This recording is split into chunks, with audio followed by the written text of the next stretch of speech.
Yeah, okay. Rhino. I used to live in Kenya when I was about 5 or 6 years old. Okay. And we were in this wildlife park in a grey Morris Minor. This rhino started chasing us. There's me and my sister in the back seat. Right. It was like something out of Jurassic Park. Yeah. We were turning around saying, "Believe it, Dad. Just put your foot down, Dad. We're in a field. Put your foot down." This rhino was chasing us. One from Mark here in Derby. Went on holiday for our first romantic holiday to Tunisia years ago. Decided to take my girl into a petting zoo. I got a bag of food to feed the animals. A giant goat then went for me, putting his front legs over my shoulders and proceeding to headbutt me over a fence into one of the pens, covering me in the food and making my nose bleed. I got out of the pen, then the goat and all his mates attacked me again, sending me running and screaming like a girl out of the zoo, with my girlfriend rolling with laughter on the floor. A tarantula climbed up the bottom of the bed on the sheet. Yeah. And it walked all the way up. It's eyeball to eyeball. Wow. And I thought to myself, what am I going to do when it climbs over my face? But then a miracle happened. It raised its two front legs and waved them around. And then it turned around and walked down the side of the sheet. Boris Johnson been attacked by an ostrich. The former PM was enjoying a safari trip with his family when the bird leaned into his car and went oi oi and pecked his hand. In footage shared online, he quickly jerked from the ostrich.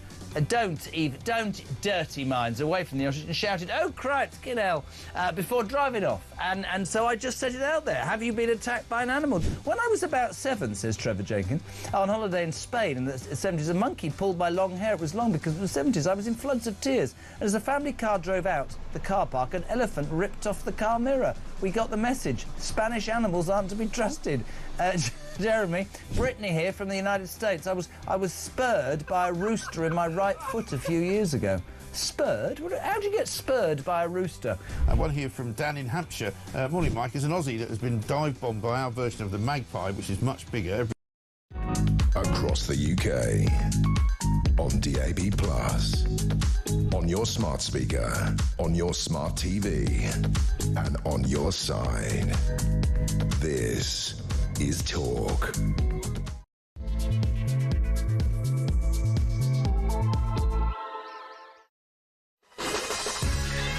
Welcome to Morning Glory, and a very good morning to you. It is Tuesday, of course. It is May the 6th, and it is VE Day week. A lot of people thinking that it was VE Day yesterday. The actual day is Thursday, but some wonderful stories, wonderful pictures in the papers this morning. We're going to show you all of those. The Times has got Britain's soaring tribute, a great big double-page wraparound of the red arrows flying up the mall as the crowds watched. An awful lot of people were there to enjoy it by themselves. It was quite a weird day weather-wise, but it was a beautiful thing. And, of course, lots of people on the TV watching it as well. Lots of you watched it on Talk, as I did. VE Day, 80 tributes begin as royals watch epic flypast. And a great picture on the front page of The Sun of Prince William and Kate and their 3 children all staring upwards into the sky, looking to see the flypast that went on just yesterday. It's absolutely fabulous. And I tell you what, without fear or favour, I will say this right now, and Peter Blexley's here with me this morning to go through the papers.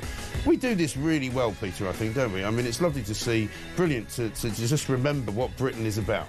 Pageantry. Pageantry. Better than anyone in the world. And some people will say, oh, yeah, what does it mean? Well, it means history. That's what it means. And it means that there was an awful lot of people still who had something to say, stories to tell, you know, veterans who were there, people who took part. There was a lot of women who spoke about the roles that they played, about the world that we used to live in, how the world then was a very different place, and perhaps in many ways much more dangerous during the Second World War. But thank you, it says on the front page of the Daily Mail, from the palace balcony to the far end of the mall, from toddlers to centenarians. The message was to one eternal gratitude to those who, in Winston Churchill's words, drew the sword against tyranny.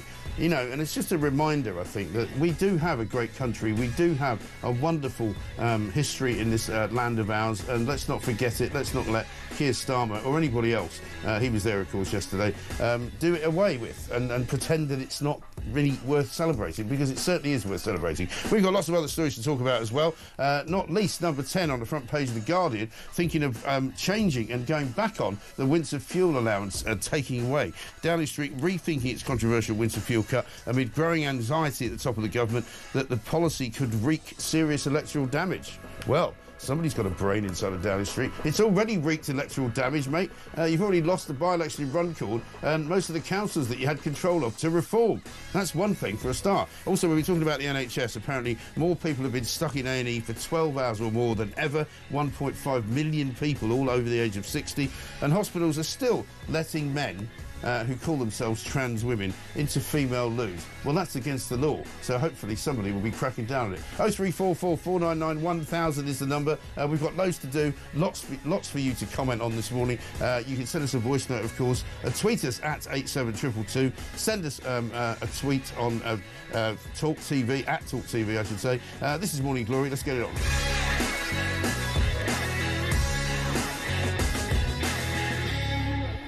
And welcome to Tuesday morning. Peter Bletchley, very nice to see you. Resplendent in your Union Jack tie, I see. Yes, it's the only tie I'm going to be wearing this week, certainly up until and including Thursday. Yeah. Because, these VE celebrations are going on all week, and rightfully so. It's a hugely, hugely important week for me personally. Yeah.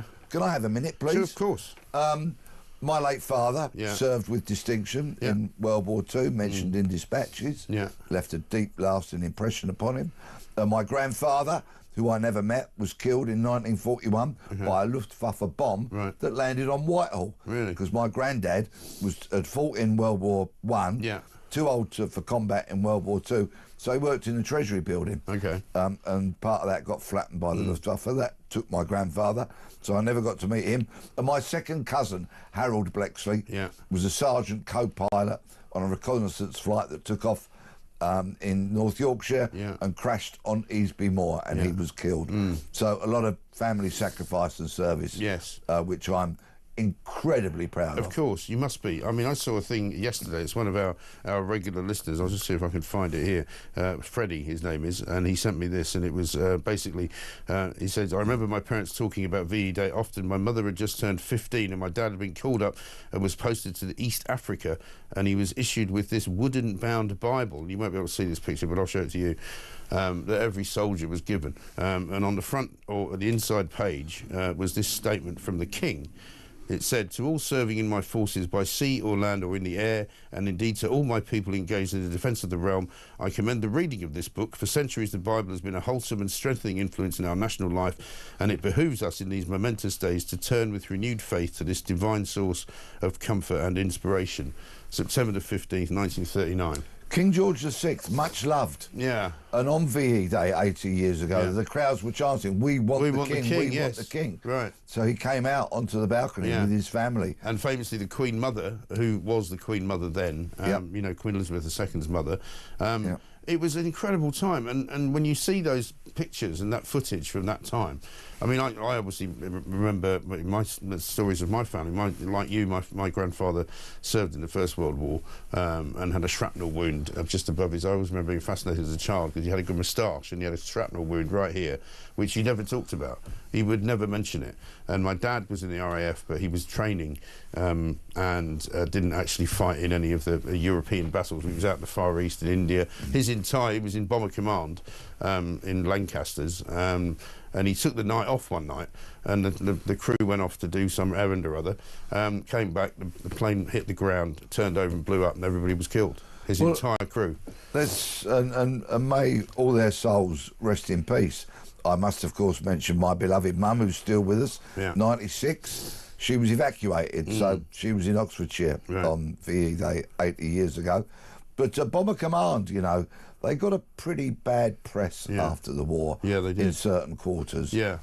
Because so many people, well, some people felt that, let's call it blanket carpet bombing, whatever it was, of Dresden and other cities, you know, was that a step too far? But of course, what it actually proved that no, it wasn't. And it was very, very necessary. And I think it was a bit of a shame that it took so long before Bomber Command got that beautiful statue near Hyde Park Corner. I remember, and that was only a few years ago, wasn't it? It was. It took a very long time before they finally got honoured by that. And I would urge anybody to go and see it. It's an absolute. But the world is thing full of beauty. people who are, you know, the sorts of people that you don't want to hear from on these kind of occasions. You know, full of people who say, "Oh, you know, war's terrible." Yes, it is terrible, but sometimes it's necessary. You know, sometimes you need to stand up. I mean, what if everybody back in 1939 had decided that, well, it's not really worth fighting for, this is it. Let's just, you know, sit back and wait and see. And let's see what happens. You know, if it wasn't for Churchill, if it wasn't for the government, if it wasn't for some very, very brave men and women, you know, we wouldn't be sitting here talking to each other. Absolutely. And what the victory in Europe and the victory in Japan showed, particularly, is that sometimes it's not enough to beat an enemy. Sometimes you have to utterly vanquish them. Yeah, destroy them. Yes, indeed. Totally. Yeah, because they are simply not going to stop. Yeah. And that is essentially what so many courageous, heroic men and women contributed towards doing and achieving.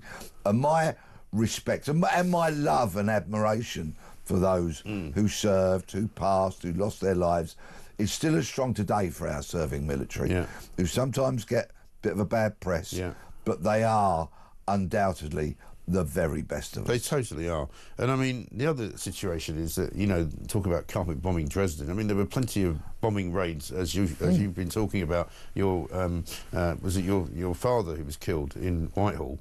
My grandfather. Your grandfather, sorry, killed in Whitehall. You know, how did that happen? Oh, he was bombed by the Germans. My mother was living in Clydebank at the time in Scotland.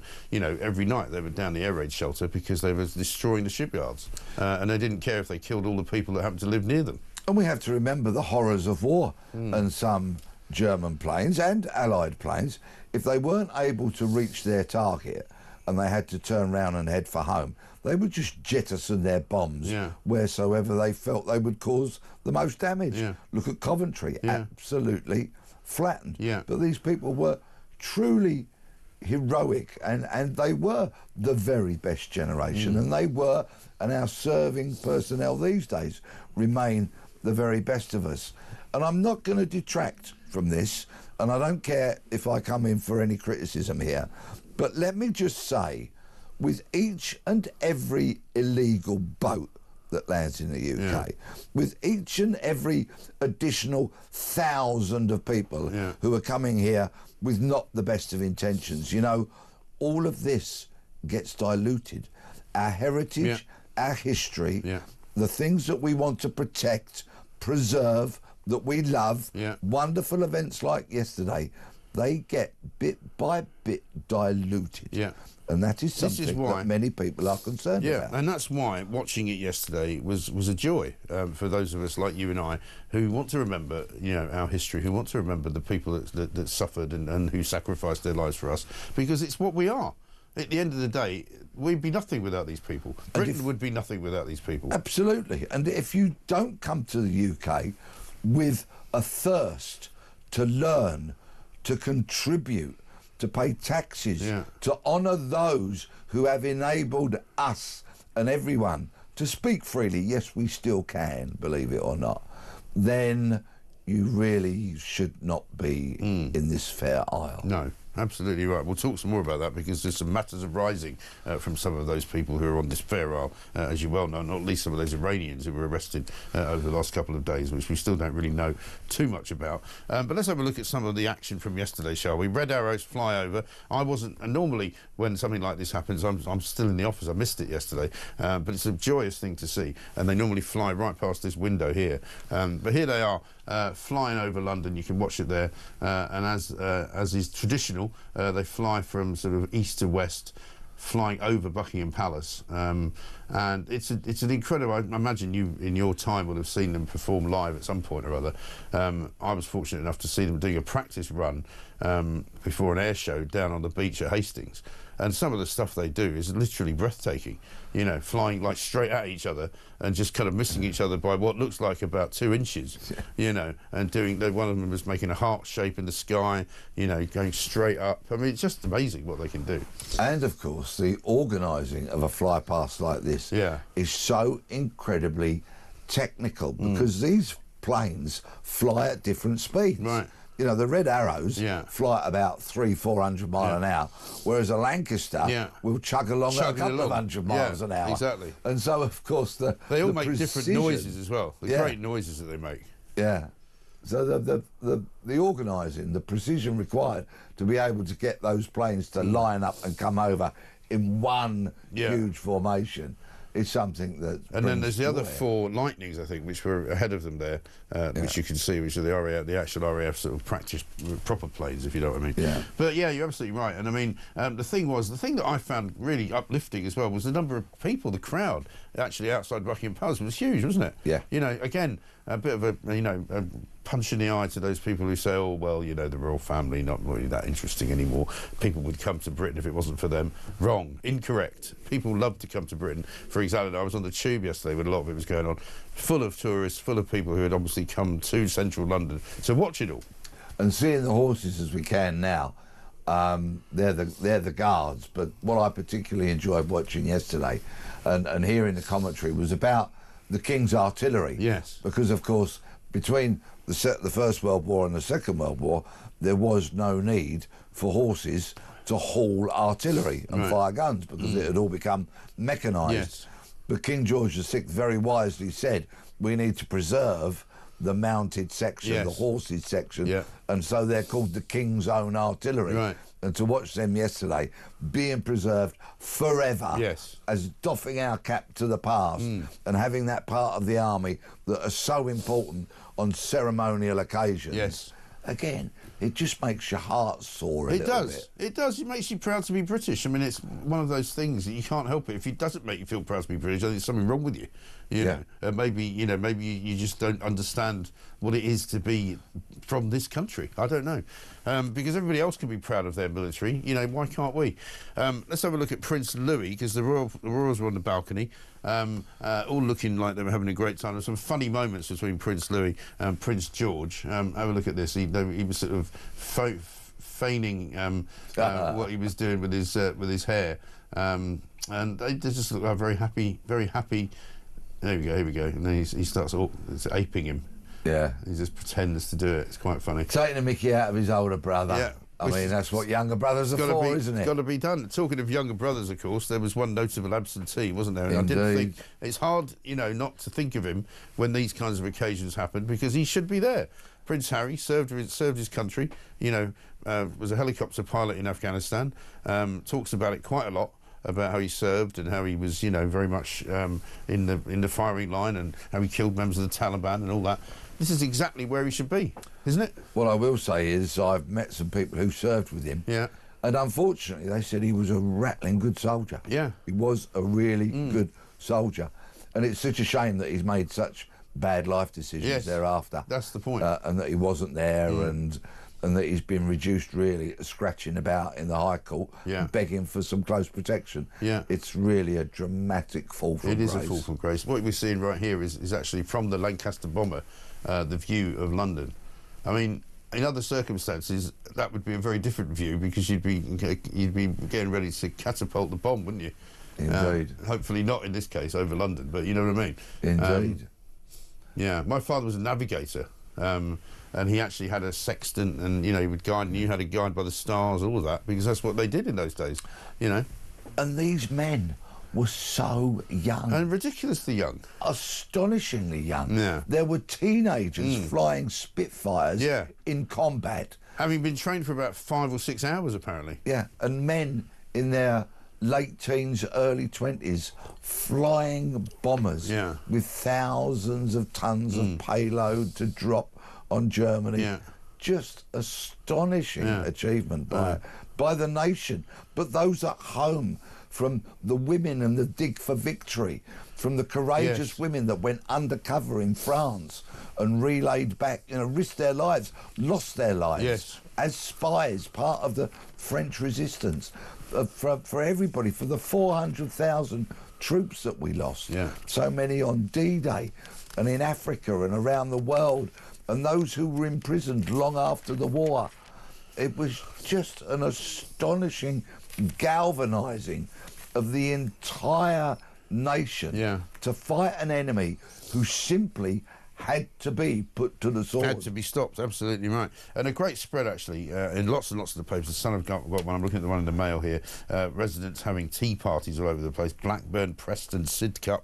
Lots and lots of parties, lots of people just enjoying themselves. Pubs fully embraced it, some serving pints at 1945 prices, which will shock you to your very core if you look at that. 7p a pint, yeah. And I've noticed that there's a pub in Yorkshire and some in Devon that are doing it on Thursday. Yeah. There's only 80 pints up for grabs at 7p. Are you going to go and have trust some? me, I'm on my way. Well, good luck getting there on a train. You know, the trains are probably faster in 1943 than they are now, but that's another story. Of course, Keir Starmer was in on the act. He was doing all the things that prime ministers do. He was at the royal sort of parade first thing in the morning. Then he took off and had a Downing Street tea party, where he looked only as Starmer can look, sort of slightly awkward, walking around with a teapot, pouring tea for people. It was an invited audience, so he wasn't likely to be slagged off by anybody, which is fair enough. But it just all looked a bit sort of, I don't know.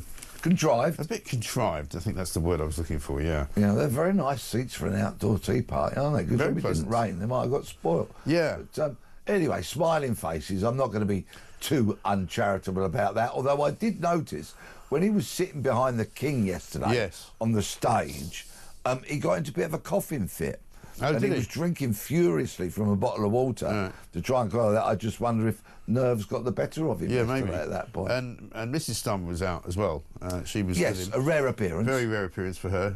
For people who say she doesn't do anything with him, why should she? She's got a job. Well, she does some things with him, you know, just not everything. And there she is there. And, of course, Sadiq Khan was also there.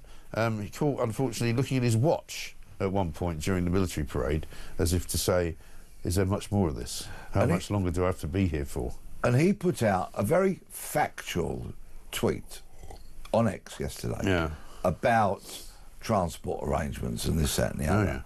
And in terms of acknowledging our great heroes, it was about as uncharitable as you could get. And do you know what? He turned off replies on a straightforward kind of factual... he has no replies allowed. No replies, because, of course, he doesn't want to face the weight of the unpopularity. Well, Starmer will do it soon, because if you read any of the replies to any of Starmer's tweets, they're all negative. They're all terrible, because everybody hates him. That's another story. 22 minutes past 6, we'll talk some more about Starmer and Labour and what they're doing and what the stories are this morning in the rest of the papers. Peter Blexley's here with me. Don't forget, you can send us a voice note, 0344 499 1000. Margaret in Birmingham says, morning, Mike and Peter. Like Peter, an important week for me. My uncle Bill, aged 24, was killed in action. He was in the King's Troop. Never met him, but we remember him always. Absolutely right. And so many of you will have those kinds of stories, and we'll hear them from you this morning if you wish to tell them to us. This is Morning Glory. Back after this.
Well, firstly, you're absolutely right. They were fantastic local election results. We knew there was the opportunity for us to do quite well in a number of places that had elections, but to actually take outright control of 10 county councils, 2 combined authority mayors, and, of course, the Runcorn and Helsby by-election, which, let's not remember, that was one of Labour's safest seats in the country. The majority that they were defending in that seat was bigger than the majority Keir Starmer has in his own constituency in Holborn and St Pancras. That's the scale of the challenge that we were up against. Across the UK, on DAB+, on your smart speaker, on your smart TV, and on your side. This is Talk.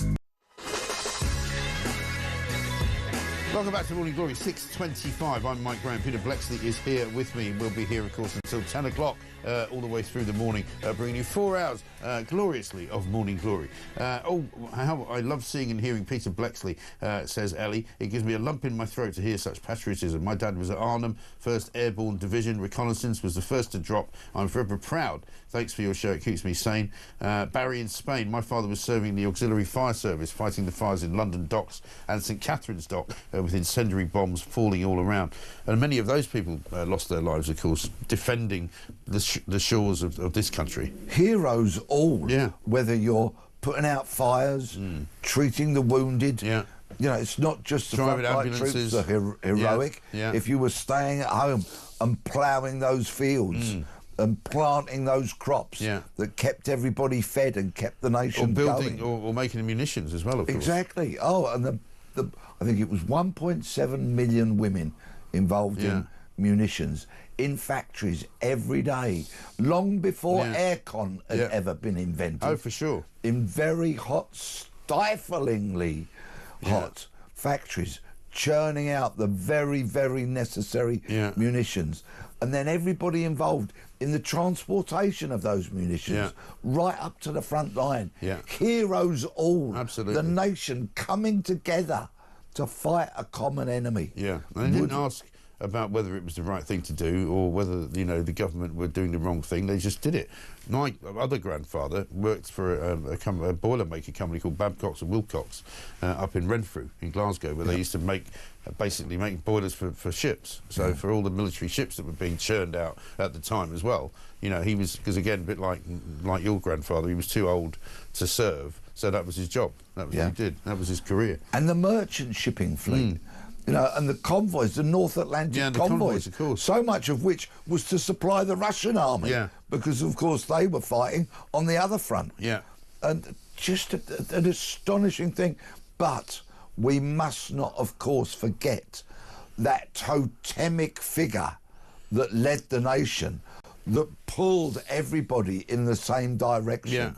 Whose speeches, whose words inspired everybody to be a part of the greatest achievement that this nation has ever done, Sir Winston Churchill. Yeah, and in fact, it was a nice touch yesterday. Normally, I might have said to bring Timothy Spall in to make the speech as Churchill, to stand under the Churchill statue, might be a bit twee and a bit sort of over the top, but actually it worked really well.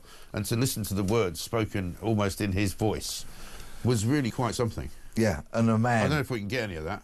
We'll see if we can get some of that later. A leader who took his speech writing so seriously, wrote his own speeches, of course, by the way, and was such a brilliant orator.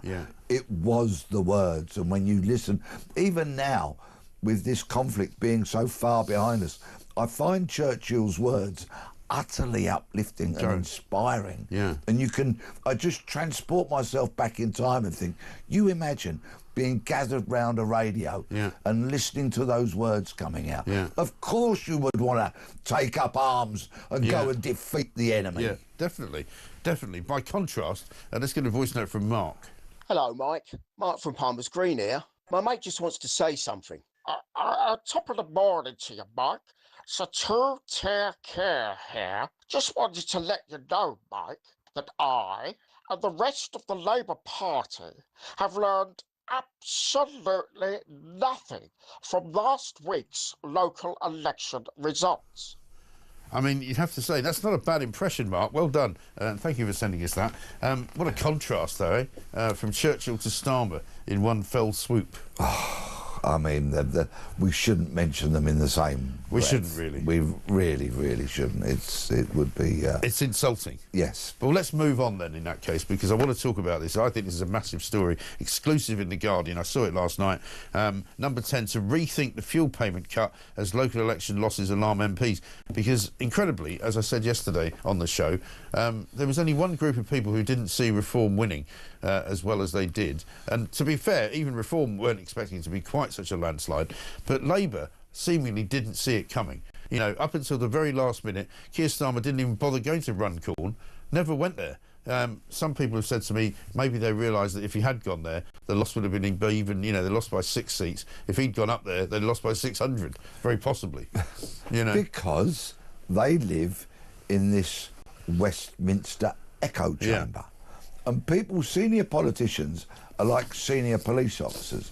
They are surrounded by lackeys who tell them what they want to hear, not what they need to hear. Yeah. And that is because those talking to them are inherently cowardly and do not want to say, this is what you need to hear, this is what's actually going on. Yeah. And so often they don't do that because these people themselves have not got their ear to the ground. No, they're only interested, aren't they, in sort of keeping in with the boss. Yeah. Getting a promotion, you know, making sure that the boss likes them and saying the right things so that the boss thinks, oh, he's a sensible bloke. Yeah, whether they be advisors, bag carriers, fellow MPs, whatever they are, they surround themselves by people that tell them what they want to hear. And they do not have that courage to go out on their own, put their ear to the ground, find out what is actually going on and what people think, rather than relying on an opinion poll from the safety of your office and reading page 3 of a newspaper. Right. They do not go out there and mix with the people and grasp the issues. That's why they get caught metaphorically with their trousers down like they did last week. Anybody could have told them that one of the reasons why people... There are two main reasons why people have detested what they've done. One is to remove the winter fuel allowance from pensioners, you know, vulnerable people who are now too frightened to put the heating on because they're not sure if they can afford it, and other people who are worried that they're going to have their PIP or their disability allowance taken away from them because Labour have been so bad at actually explaining how that's going to happen and what they're going to do to stop people from claiming benefits. The other thing, of course, is immigration. But on this fuel payment, according to The Guardian, Downing Street have worked out now... they're trying to. There's a lot of public anger out there about the removal of the winter fuel allowance. They lost 2/3 of the council seats they were defending. They lost the Runcorn by-election. Here's what Starmer said back in 2024 on winter fuel. Last year, the Prime Minister was apparently drawing up plans to remove the winter fuel allowance from pensioners. His Paymaster General went a step further. He said these are the sorts of things that we need to look at. So will he now rule out taking pensioners' winter fuel payments off them to help fund his £46 billion black hole? Now, two things. We played that clip before. That was obviously when he was the leader of the opposition. He mentions the £46 billion black hole. Now, when they came into power, they claimed that they didn't know there was a £22 billion black hole. Well, apparently about a month earlier, he knew there was a £46 billion black hole. So not only does he know that it's there, he's actually lost more than 20 billion somewhere. It's a deep, deep stain upon our nation. And by crikey, have we had a shift in emphasis from talking about those heroes that saved this nation and freedom for the world, and I mean that, of course, with our allies. But then we go to lying politicians who have zero credibility. I mean, what a shift. What a deeply depressing shift from heroism to these kind of people. It is absolutely abysmal. Yeah. And yes, of course, winter fuel allowance has been a catastrophic own goal for a government that really to the concerns of everyday people, whether they be pensioners, whether they be working. And isn't it astonishing? It's The Guardian to highlight this for them. You know, their newspaper, the one that's always blowing the trumpet on the Labour Party or government's behalf. Yes. who think that it's only worth putting a tiny picture on page 1 of the royal family with a cross-reference to page 10 in the news, because they don't like celebrating British history. Apparently, ministers and senior officials have told The Guardian they believe last July's decision to cut the winter fuel allowance from all but the poorest pensioners has been a disaster. Yeah. Well, we could have told you that. In fact, we did tell you that. Here's what Rachel Reeves said at party conference about the decision. And I made the choice to means test the winter fuel payment so that it's only targeted at those most in need. I know that not everyone in this hall or in the country will agree with every decision that I make. But I will not duck those decisions. Not for political expediency, not for personal advantage. Faced with that £22 billion black hole that the Conservatives left this year, and with a triple lock ensuring that the state pension will rise by an estimated £1,700 over the course of this Parliament, I judged it the right decision in the circumstances that we inherited. I say that's the understatement of the year, that not everyone in this hall will agree with every decision that I make. I would challenge her to find anyone to agree with any of the decisions that she's made, because there she is saying that you know, she's got the sums right, she knows exactly what she's doing, she needs to make this money back, and we all know now that the amount of money that she's going to claw back to the Exchequer is minimal from the winter fuel pension allowance. She is a lady very much out of her depth, isn't she? Unfortunately, just? Yeah. And to that degree, I don't have sympathy for her, because I find her utterly bereft of any charisma. Yes. But it takes me back to 1997. And when you look at, and I'm going to be completely upfront about this, when you look at the talent, and I mean talent, that Tony Blair had on his front bench, let's think about some of the towering intellects that he had, right? So there was Blair, who was very suave and very good with the media. Gordon Brown, love him or loathe him, a very bright man. David Blunkett, a very bright man. Who's now, by the way, come out against net zero. Correct. Robin Cook, a committed politician with principles. Yes. Margaret Beckett, very talented politician. You know, and there were others. Mandelson, love him or loathe him. Yeah, exactly. Smart guy. Bright, intelligent, clever people.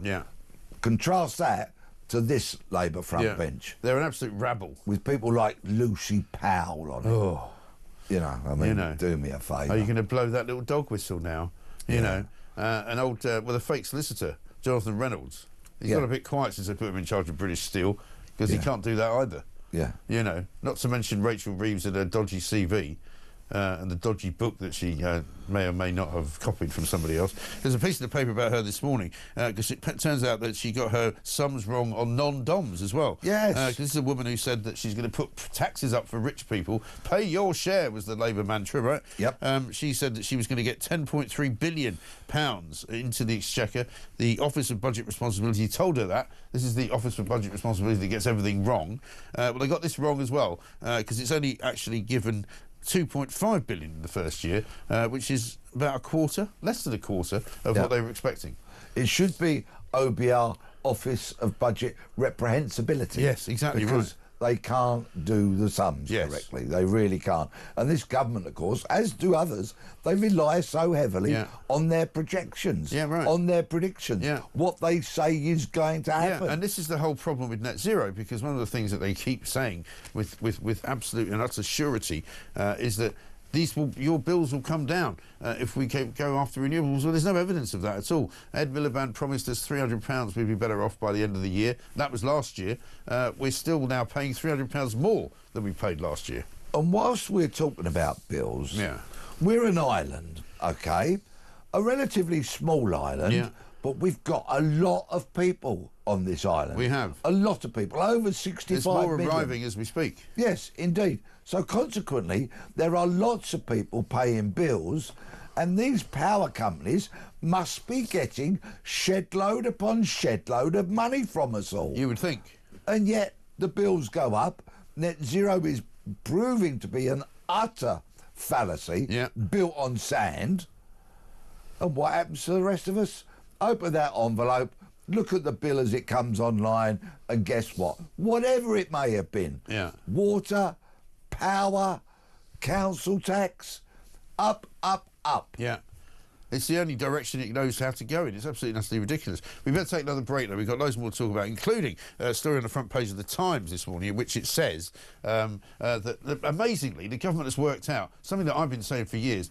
That, do you know what, Peter? A lot of people come here on student visas, but they don't really want to be students. They just want to come and live here. And it turns out that they end up staying here, seeking asylum, and costing us a bucket load of money. Who knew? And if you look at that coach following on behind them, it's got all their relatives in it. Exactly right. 6:39.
Across the UK, on DAB+, on your smart speaker, on your smart TV, and on your side.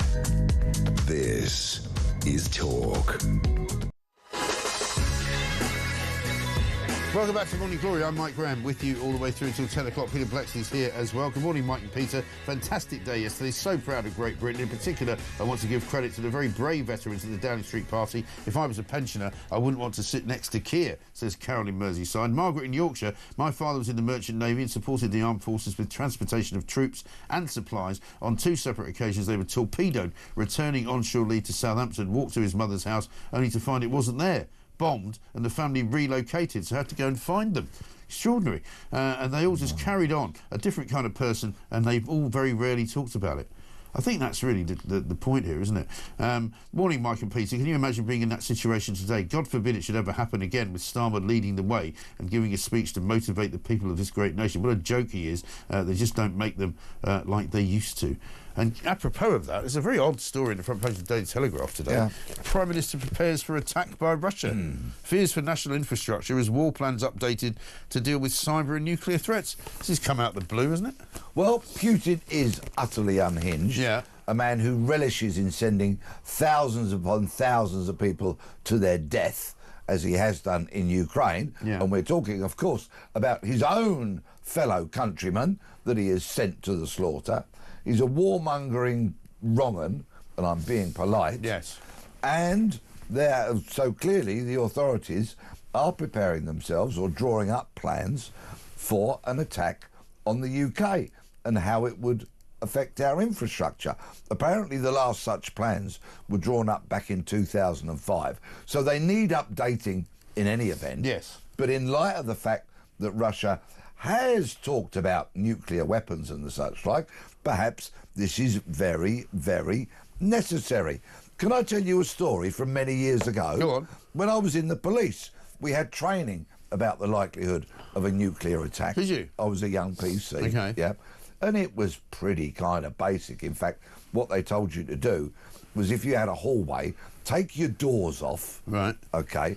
And then prop them at an angle against the ceiling, so you kind of created a very small shelter. Oh, yeah. Inside that'll help. The doors That'd at the be angle. great if there's a nuclear bomb, right? What you had to do now, you had to get your suitcases, go into the garden, fill them with soil, right, because that would give you another layer of protection, right, and stack them all up on the doors, Okay. okay? So I'm watching it, and I'm a young PC, and the instructor's showing the film and talking us through it and all that kind of stuff. And at the end of it, as people filtered out of the classroom, I sidled up to this instructor.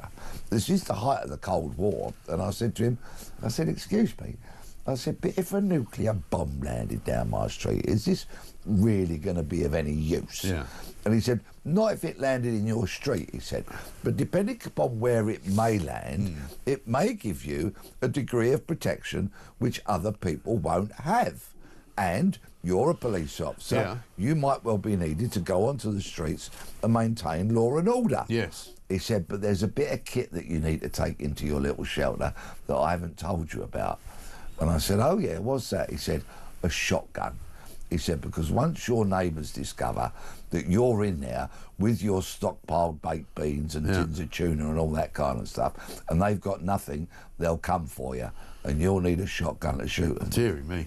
It's a bit depressing, isn't it? It is for a Tuesday. Yeah, it is. But, I mean, I guess to say, I don't know where this has come from. Let's talk instead about what the front page of the Times says, because this has really warned me out this morning. Visa curbs on nation said to hike asylum bill. The Home Office will restrict work and study visa applications from nationalities including Pakistanis, Nigerians and Sri Lankans, who are most likely to overstay and claim asylum. I've been saying for years, right, and I've been called all sorts of names for saying it, that it's very clear what's going on here. Not only, as you said quite rightly, that these people come here with members of their families, which Rishi Sunak, to his credit, actually stopped. But people are coming here to qualify in business degrees from India, massive numbers, right? Coming from Nigeria, massive numbers to do various degrees. Not bothering to even, they sign up in the college, they get the free money from the government loan, the maintenance loan, and then they never turn up again. And the next time you see them, they're applying for asylum and living here rent-free in hotels.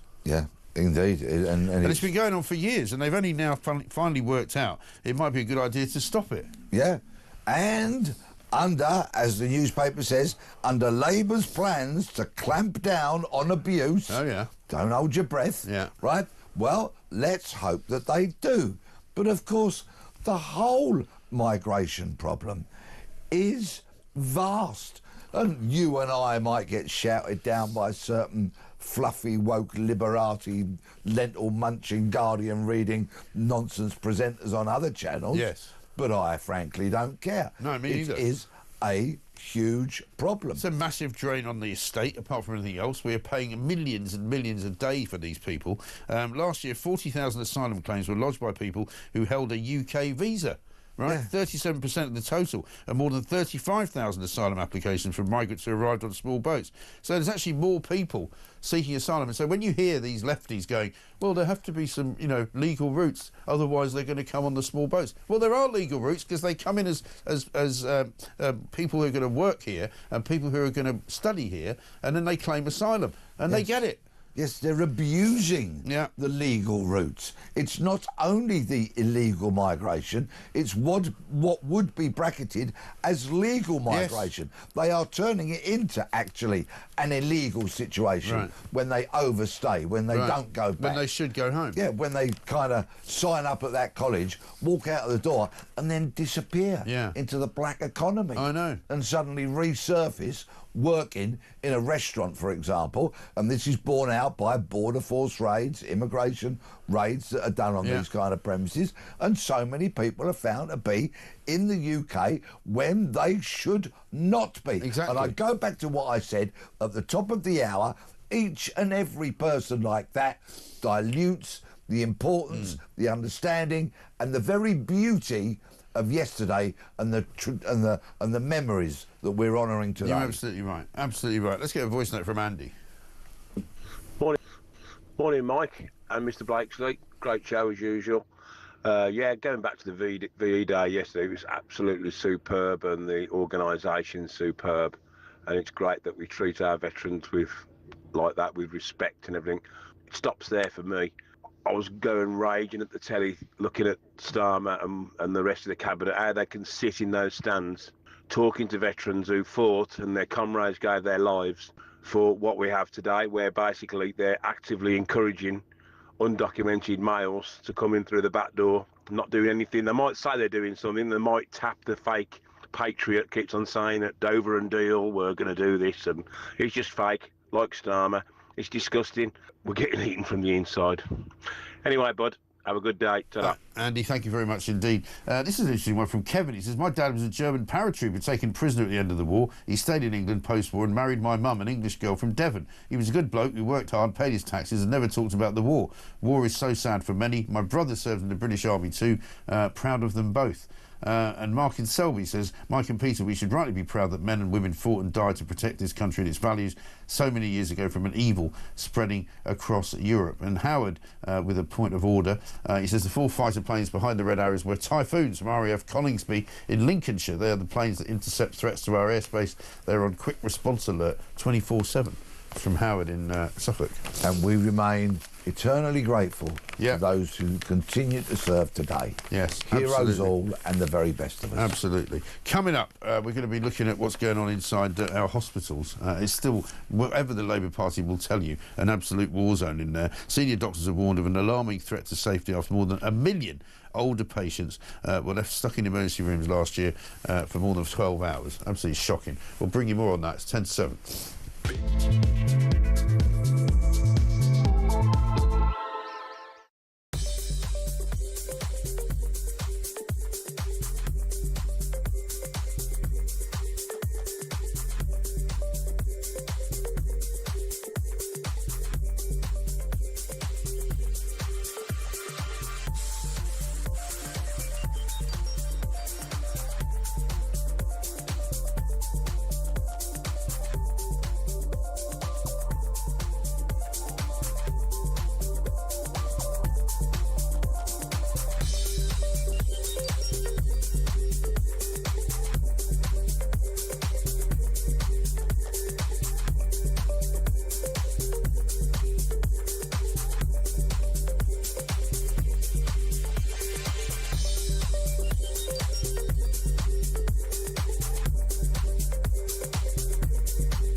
Promised 2 million more appointments within our first year. We've already delivered well over 3 million. We got waiting lists falling during the peak winter pressures. Things are improving. It is moving in the right direction. Those are facts, but I also accept, and I think I've always tried to get this across.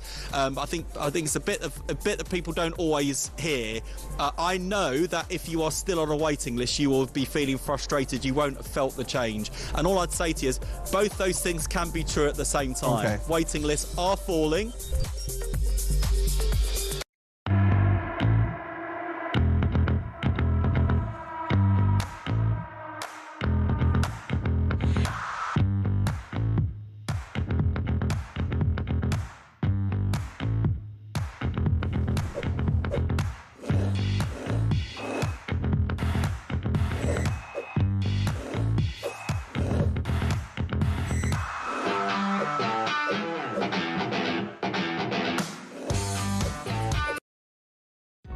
Across the UK, on DAB+, on your smart speaker, on your smart TV, and on your side. This is Talk. Welcome back to Morning Glory, 6:53. I'm Mike Graham. Peter Blexley is here with me. Hi, Mike. Peter is correct on talent. Labour Party has spent the last 20 years fast-tracking activists through local parties into local councils and then MPs. No talent or ability, just a greasy party pole to climb for the right-thinking people. Absolutely right. Let's have a look at how they're doing, because I start shouting at the TV every time I see Wes Streeting or any other Labour politician talking about we're getting the waiting list down. You know, they've got ridiculous sort of stories every single day saying that this is what we're going to do. One of them today, they're saying they're going to give 1,000 GPs £102 million to expand the size of their surgeries, right? They claim that that's going to save them 8 million appointments. They're going to get 8 million extra appointments out of GPs because they're going to have bigger surgeries. I mean, what a load of tosh. I thought GPs are doing all their consultancies online these days, most aren't of them they? are. Yeah, but apparently they're saying if they had bigger surgeries, they could see more people. Well, really? Well, how does that work if you've got the same number of people? Will bigger equate to better? No. Well, we shall have to wait and see. But, I mean, the whole NHS just needs to be better, doesn't it? It does. Really does. It really does. And this story we're going to talk about on page 12 of the Mail today, it's deeply worrying. Deeply worrying. The headline screams, the number of over 60s stuck in A&E for 12 hours or more soars to 1.15 million people. Dehumanising corridor care it talks about. But what really concerns me about this story is that the older you are, the longer you wait, and the better and the worse service you get. So over 90s, for example, they're really badly treated. I wonder if there's some dehumanising going on in A&E because of the pressures of work that they're under. And we know a lot of junior doctors work in A&E, alongside consultants, of course. But I wonder if they see somebody on a bed, they're over 90, and there's an element of subconscious thinking that says, that says they've had a good innings. Let's try and focus on the younger people. I wouldn't be at all surprised if that was true. And one final NHS story this morning, and we knew that this would happen because they more or less said they would do it. Hospitals are breaking the law by continuing to allow trans women, i.e. men, to use female facilities in defiance of the Supreme Court ruling on single-sex spaces. The government are going to have to sort this out, aren't they? And this weekend, to their eternal shame, the police said they're waiting for guidance. Actually, British Transport Police had already...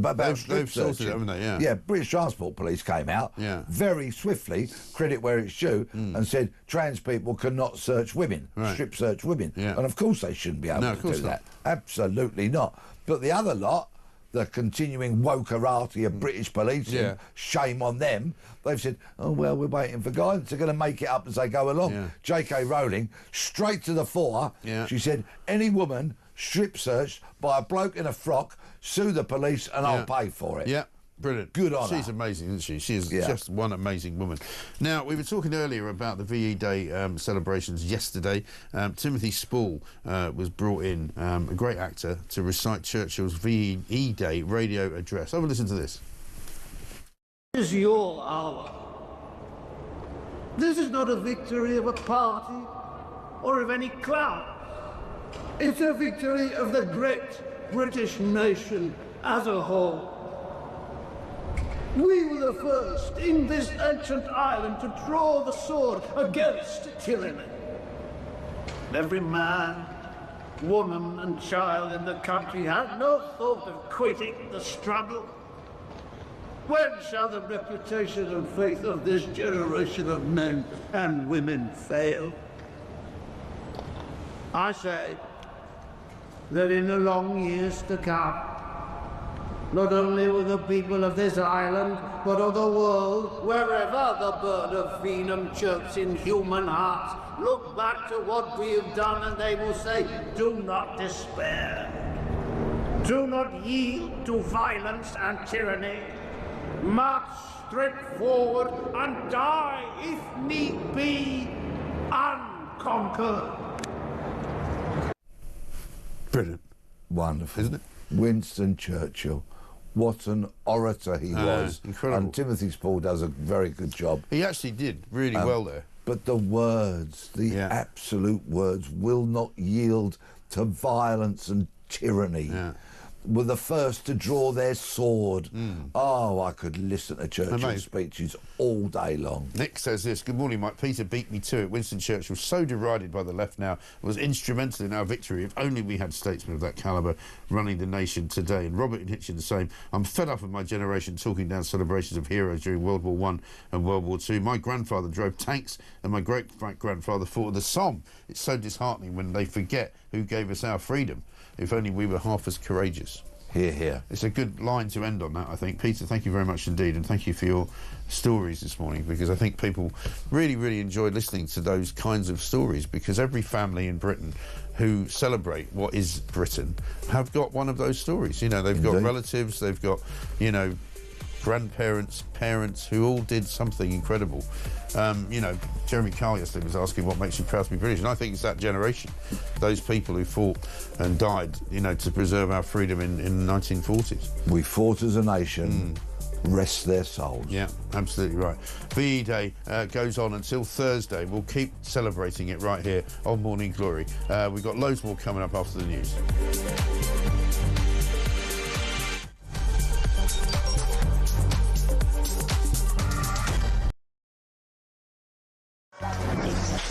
Five, 4, 3, 2, 1. Yay! 8722, start your message with the word talk. Who would you send to space and why? The person I would love to send to space would be Mr. Keir Starmer. And then I would tell the Galactic Empire that he was part of the Rebel Alliance and let them blow him away with the Death Star. No Brits was involved, no fingers could be pointed. You carry on taking the medication, George. Yes, I'd send all the Labour government to space with a one-way ticket and throw in the SNP for being useless. They're all a bunch of... Oh, all right, fair enough. One person, quite frankly, I think needs to go to space in a one-way journey is Jeremy Kyle. He goes on about his age one more time, how he's 60 this year, he was 59 last year, repetitively over the course of the weeks and months. We have to hear him, I'm 60 this year, I'm 60 this year. Richard Tice, did you put that cheeky bugger up to that? I'm hoping he's going to send me the invoice, because that was absolutely brilliant. Which MP would you send to space? Oh, no, I'll get in terrible trouble if I answer that. But it's fair to say there's quite a long list. The sad thing is about sending people into space on a one-way ticket is I don't think that we've built a spaceship big enough to take the lunatics off this planet.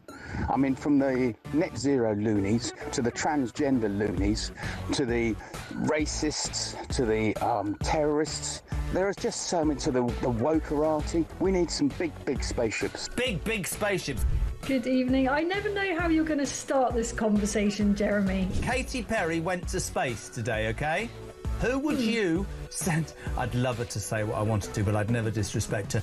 Who would you send to space who could never come back?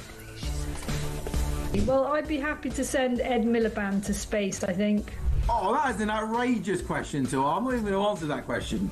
Sam Matterface, do you get the job, yeah? Go on. No, Sam Matterface, I tell you what... There's no. I think David Lammy would be the person I'd want to send up in space and never come back again. Yeah, the problem is how much would the bill be for him to munch through whatever food on the way there? Hey, it worked.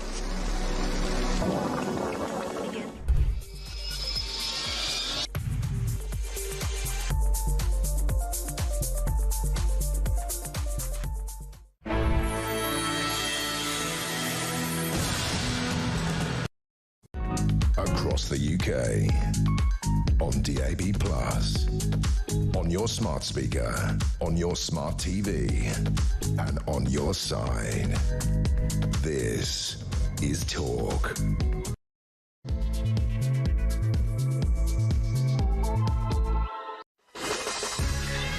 Welcome back to Morning Glory. It's coming up to 3 minutes past 7, and we are here, of course, for the duration, all the way through until 10 o'clock, 4 glorious hours of Morning Glory every single weekday morning.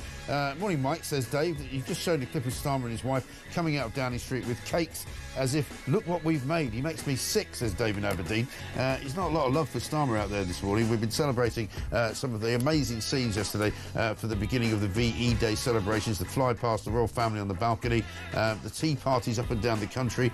You're looking at Keith Starmer now with his wife bringing out a tray of cakes and serving tea to an invited audience, if you like.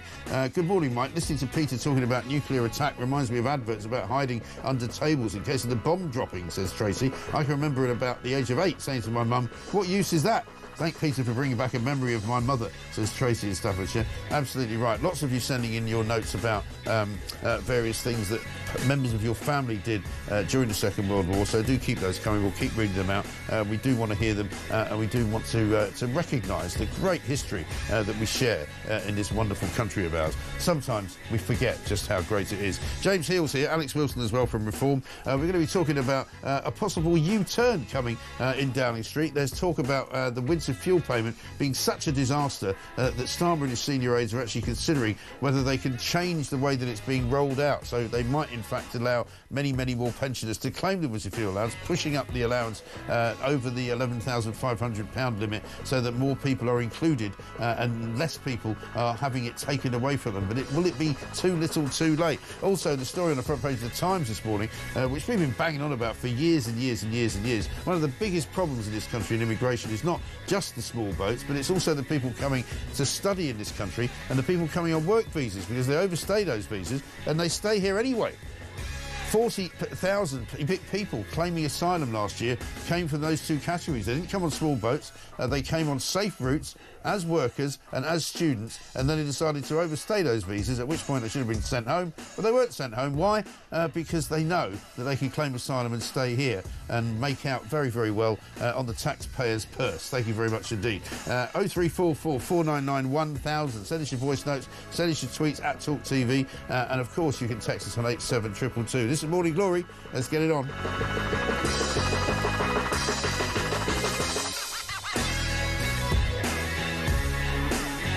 Elaine in Essex says this: Morning, Mike. My dad was in Bomber Command. He was on Lancasters, but then he had to have his tonsils out while he was in hospital. The crew he was with got shot down. So when he came out of hospital, he was asked to go on the Halifax, and he sat underneath the pilot as a wireless operator. And when we took my dad to the Imperial War Museum, he actually walked through part of the Halifax, and it brought back a lot of memories for him. And she puts a lovely picture of her dad with his bomber crew there. Really, really historic moments that people can remember. This one from Jane, who says, I can't comprehend the gall of this government. They must know how much they are hated, but they still carry on. If I go somewhere and know I'm not liked, I won't go back. They are an utter disgrace. A great show. Love it when Peter Blexley's on. Jane, thanks very much indeed. Let's start with James Heal this morning, political correspondent at The Spectator, of course. James, very good morning to you. Morning, Mike. Fantastic day yesterday, wasn't it? We didn't really... it all sort of happened after we finished the show yesterday, so we're kind of enjoying it in retrospect today for those people who didn't see it. But always a great spectacle to see the fly past. Nice to see the royal family out and about as well. And a big crowd. I mean, it makes you remember that Britain still is a massively big draw for tourists and tourism in this great city of ours. And the pageantry really is wonderful. Absolutely, and it was the sort of great example, great showcase of some of our best examples of history. Obviously, you see on the screen there all the fly past and also the pomp and circumstance of the parade as well, and the royals out as well. So yeah, big draw despite the fact it was quite a grey day, and I think that was people paying tribute to, you know, everything that was done 80 years ago. Yeah, absolutely right. And more of the same will happen over the next 2 or 3 days as well, sort of culminating on Thursday with the official VE Day. Let's have a chat about the government though, because they took a hell of a shellacking over the weekend, didn't they, after the results of last Thursday's local elections and losing the by-election in Runcorn. This morning, The Guardian goes with an exclusive saying that things are so bad in Downing Street, they've worked out that the removal of the winter fuel allowance for pensioners was a disaster, and they're now trying to think of ways to reclaim it somehow and possibly to U-turn on it, not completely, but in some way. Yeah, absolutely. So the Guardian reports that this was already under discussion before last week's results, and particularly that Runcorn by-election on Friday. Speaking to some campaigners who've been there, they say that one of the issues that did keep coming up on the doorstep was winter fuel. And so, as you say, there'll be a partial U-turn to offset the political cost of all of this. But the reality is, of course, is that, you know, the damage has been done. It was this government's original sin. And the problem is, of course, is that now that first impressions have taken hold, I suspect that even if they do a partial U-turn, people will then look at Rachel Reeves and say she looks weak. And also, given how much political capital she tried to get out of this, saying we're tough, we're taking the tough decisions, we had to do this, national interest and all that, are they going to believe her? Well, that's the trouble, isn't it? Because we've got lots of evidence, have we not? We're about to play you a clip from Keir Starmer defending it. Lots of evidence that they really thought this was the right thing to do. Have a look at this. I don't want to cut the winter fuel allowance. I don't think anybody government wants to do that, but we've got to fix the foundations of our economy. And that's what this is all about, making sure that we fix the foundations. And then, having done that, that we can build a better future that pensioners and so many other people voted for in this election. How do you think that's going, James? Well, I'm not sure so much it's sort of fixing the foundations as floundering with the foundations. I mean, the problem is that, there's no consistent messaging or narrative in terms of what needs to be done. So obviously the fact that we're now revisiting it does suggest that rather than being the sort of person who's going to be doing, the national service of rebuilding the country, etc., Starmer looks a bit rudderless already, sort of 10 months into his premiership. Well, it really does look bad, doesn't it? It's almost as though, I said this yesterday to some commentators that I spoke to, that it's almost as though Labour alone were the ones that didn't see what happened on Thursday coming. Surely they should have seen it. I mean, I know that even Reform were quite impressed with how well it went. I don't think even they expected to win 10 councils and Runcorn and all the mayoral seats that they won as well. But nevertheless, I mean, I was writing 2 weeks ago, 2 weeks before the election, for the Telegraph, saying this was going to be a wipeout for Starmer, and so it proved. I mean, even if they just read that, they might have known something. Yeah, I mean, as you say, wipeout, I think, is a decent enough phrase. I mean, 2/3 of Labour's council seats were lost. I think they were almost lost with the Doncaster and North of East England mayoralties as well, North Tyneside. 400 votes or thereabouts in both of those. So I think that, it has gone badly. And I think it's because people felt it was a sort of cost-free way to give the government a kicking. And I think that, unless the government sort of sharpens up its act on all this, it's going to soon, unfortunately, be a one-term government. And again, potentially the latest cost of sort of anti-incumbency factor across the globe. Well, you say unfortunately it'll be a one-term government. I mean, a lot of us hoping that's the very most that it ever is. I'm hoping that they won't even last for one term. I don't think Starmer lasts until the next election. Do you? Well, I mean, I think he's most likely to last, but I do have to say, I mean, I'm not sure him and Rachel Reeves will both last as a pair. I don't think. I mean, it's extraordinary. I mean, in terms of the Chancellor, is now her economic messaging as a credibility, her economic messenger credibility is just through the floor. She's -40 in the poll ratings, the most unpopular mainstream politician. So I think we're going to see talk of a reshuffle either this year or next. And maybe I think sooner than that. Yeah, definitely. Yeah. The other big story this morning: visa curbs on nations said to hike asylum bill. And again, this is a story I've been banging on about for 5 years or more. I've always said that, there's no doubt that people are coming to this country by what are actually safe routes. We used to get the lefties saying, oh, they have to come on the small boats because there's no safe routes to come. Well, there are, as it turns out. They come as students, they come as workers, particularly from countries like Pakistan, Nigeria, Sri Lanka and India. They don't mention India in the Times piece, but they had to actually stop applications coming, I think it was the year before last, from India for business degrees because it was becoming, it looked like an absolute kind of, engineered business that was being run from India because people come, they get their money, their maintenance grants, they borrow money from the government, which they never pay back. They overstay the visa or sometimes don't even bother taking up the courses in some cases. And then they claim asylum. 40,000 people lodged asylum claims who had visas to come here, which had run out. Yeah, absolutely. And it's the sort of merry-go-round where you go from being on a student visa to therefore claiming for asylum. Look, I think the other thing to point out, Mike, is that in the last week on social media there's been footage circulating from a documentary done of some poor Pakistan student who's sort of sitting on the streets of London, sort of sheltering out there.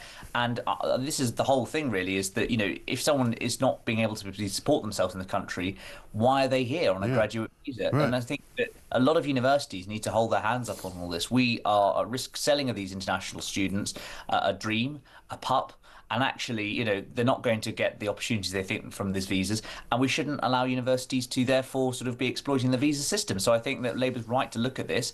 Lots of pressure about that white paper in 2 weeks' time. Reform breathing down their neck, and of course we're going to see the big first migration stats coming out of the first sort of half year of Labour in government. Yes, and they're not going to be good because we know that they're going to be bigger than they've ever been before. James, thanks very much indeed. James Heal, political correspondent at The Spectator. We're going to talk now to Alex Wilson, Reform UK's London Assembly member. Alex, very good morning to you. Welcome to the show. A big weekend for Reform, obviously. I was very interested to see the reaction of the media to the Reform wipeout, as I'm calling it, that happened on Thursday. Winning control of 10 councils, getting the Runcorn seat for Reform for the 5th MP, and of course all the mayors that you've now got knocking around as well. I've got a question here from Cliff in Berkshire. I'm just going to ask it to you. I know you don't speak absolutely for reform and what the management will say. But here, how about this? Now that Reform have managed to take control of so many councils and show they're a serious party, I do wonder how they're going to cope with the resistance from the council officers, the mainstream media, the unions and the general club who want to keep the uni-party system going. I mean, it is going to be a bit of a challenge. We saw Zia Youssef at the weekend talking about what he plans to do, but it ain't going to be easy, is it? No, but just because something isn't easy doesn't mean it's not worth putting all your effort into trying. You know, it wasn't easy. That sounds to get very the party. Kennedy-esque there, if you don't mind me saying so, Alex. You know, Well, he said we do these things. You say we do these things not because they are easy, but because they are hard. Yeah, and because they need to be done. So I mean, it was you know, the culmination of a lot of hard work came to fruition on Thursday, getting the party to where it's been. I mean, I've been with the party now since it began. Or since it kind of changed from being Brexit Party into Reform UK, it's at the end of 2020, beginning of 2021. And in that time, we fought elections, and to be honest, we haven't really done that well in them. The first set of elections we did in 2021, local elections, London elections, we didn't really trouble the scorers. We then obviously moved forwards a couple of years. Last year's London election personally was a great success for me, and I'm very, very proud of that. But again, the local elections themselves last year, we only contested 12% of vacancies and only had 2 councillors elected. The general election, huge success by historical standards, smashing what UKIP had achieved in terms of votes, vote share and MPs elected. But even so, it was still only the beginning of a journey, really. And what's happened since has been utterly incredible. And to win 10 councils, we knew that there were areas we could do quite well last week. We never expected to win 10 councils, almost 700 councillors. Of course, the Runcorn and Helsby by-election was a huge target for us, but also a huge kind of pressure. But we delivered. And the fact that it only came down to that narrowest of margins, 6 votes, showed that every vote really does count in these circumstances.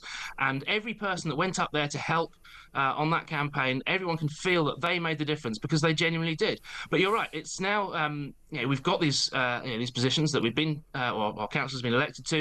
It is a huge pressure for them to now deliver, but it's a test that we're looking forward to passing. Absolutely. Yeah, and it seems as though there's quite a lot of serious thought going into, policy making and, resistance in some ways to certainly some of the main central government's plans to distribute, shall we say, various different migrants around the country. We saw just the weekend before the election, plans are being put forward by government contractors to buy or take over loads and loads of rental properties from private landlords, many of whom we're now hearing are kicking people out in order to rent them to Serco because they're getting more money for it. Yeah, and getting more kind of guaranteed income going forward. Yeah. And that's an absolute scandal. We have a housing crisis in this country where young people can't get on the ladder because it's so difficult to buy and rent, and you have the government adding further pressure on that by housing these people who many of whom really have no justification to be in the country at all. So we'll be looking to see what our councils can do to help. The other thing, though, net zero. This is the beginning of the end of net zero in this country. That's what people have voted for. That's what we're going to deliver. But the one kind of thing that we haven't had yet is elections in London, obviously where I represent. So we're very pleased with the results that have happened elsewhere in the country. Next year we'll have council elections in London as well, and I'm looking forward to showing that here too, reform is the only real opposition to Labour.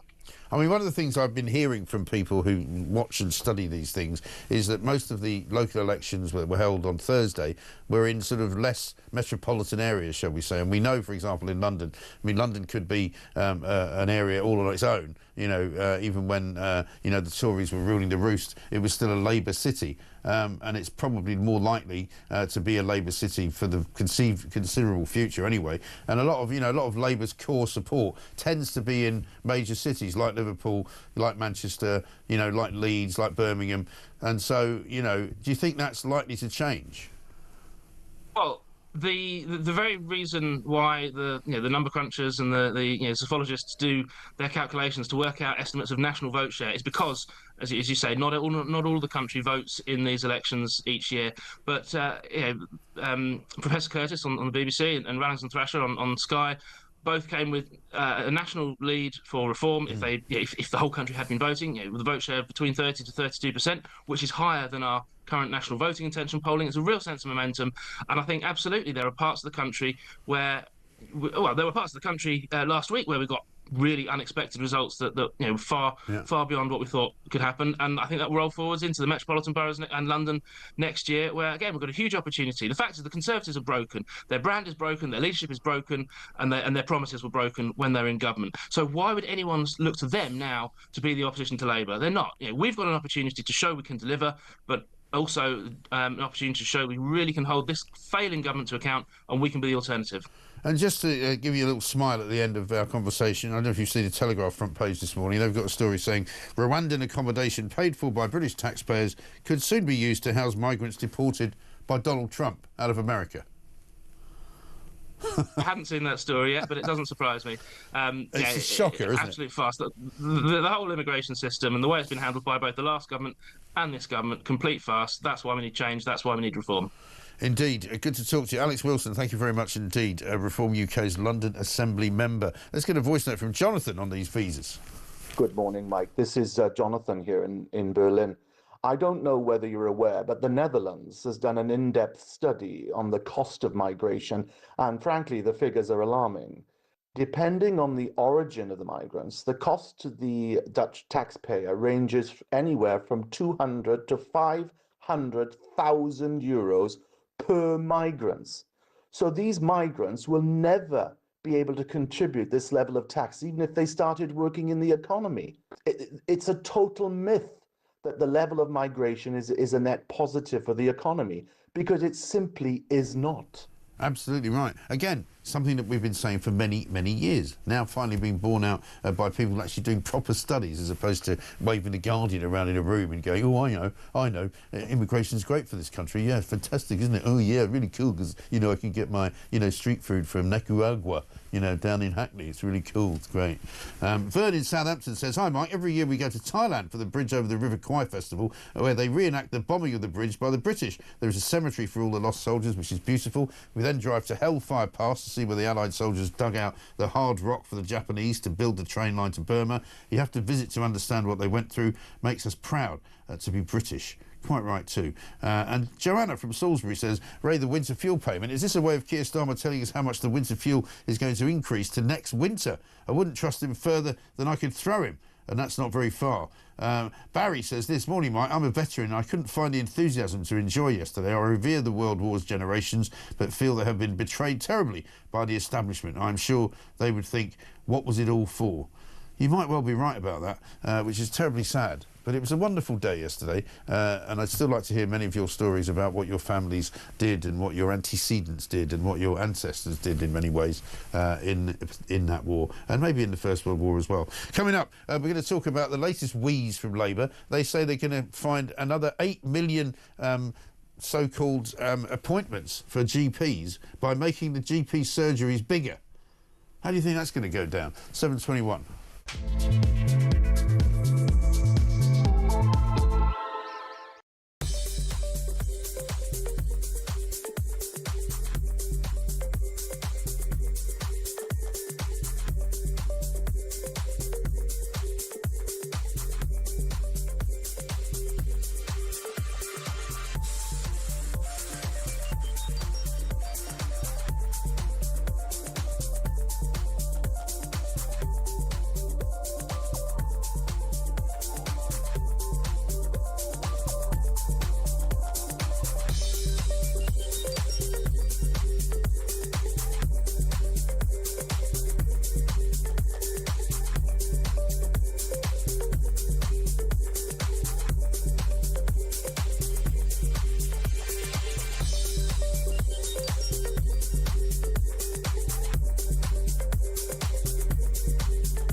I think my message would be, you sound exactly like the people that go out and abuse. To downgrade, to dismiss, and it was just such a scummy comment. I honestly have no words for how degrading that is.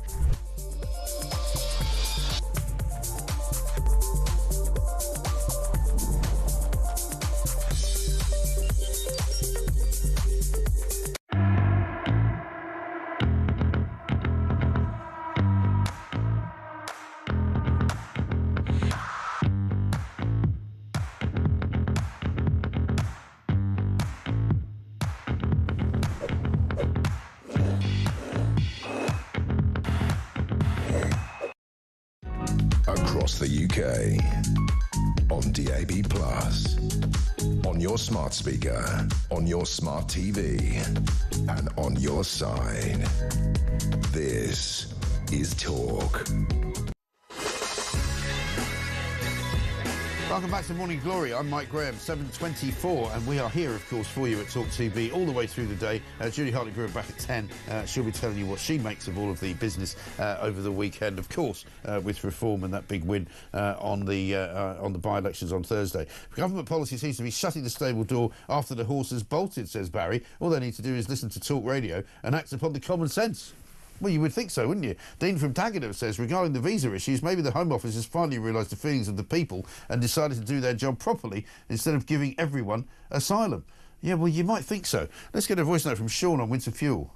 Morning, Mike. Sean from Grimsby. I see this morning the Labour government up in the threshold for the winter fuel allowance. Now, this was their very first policy decision.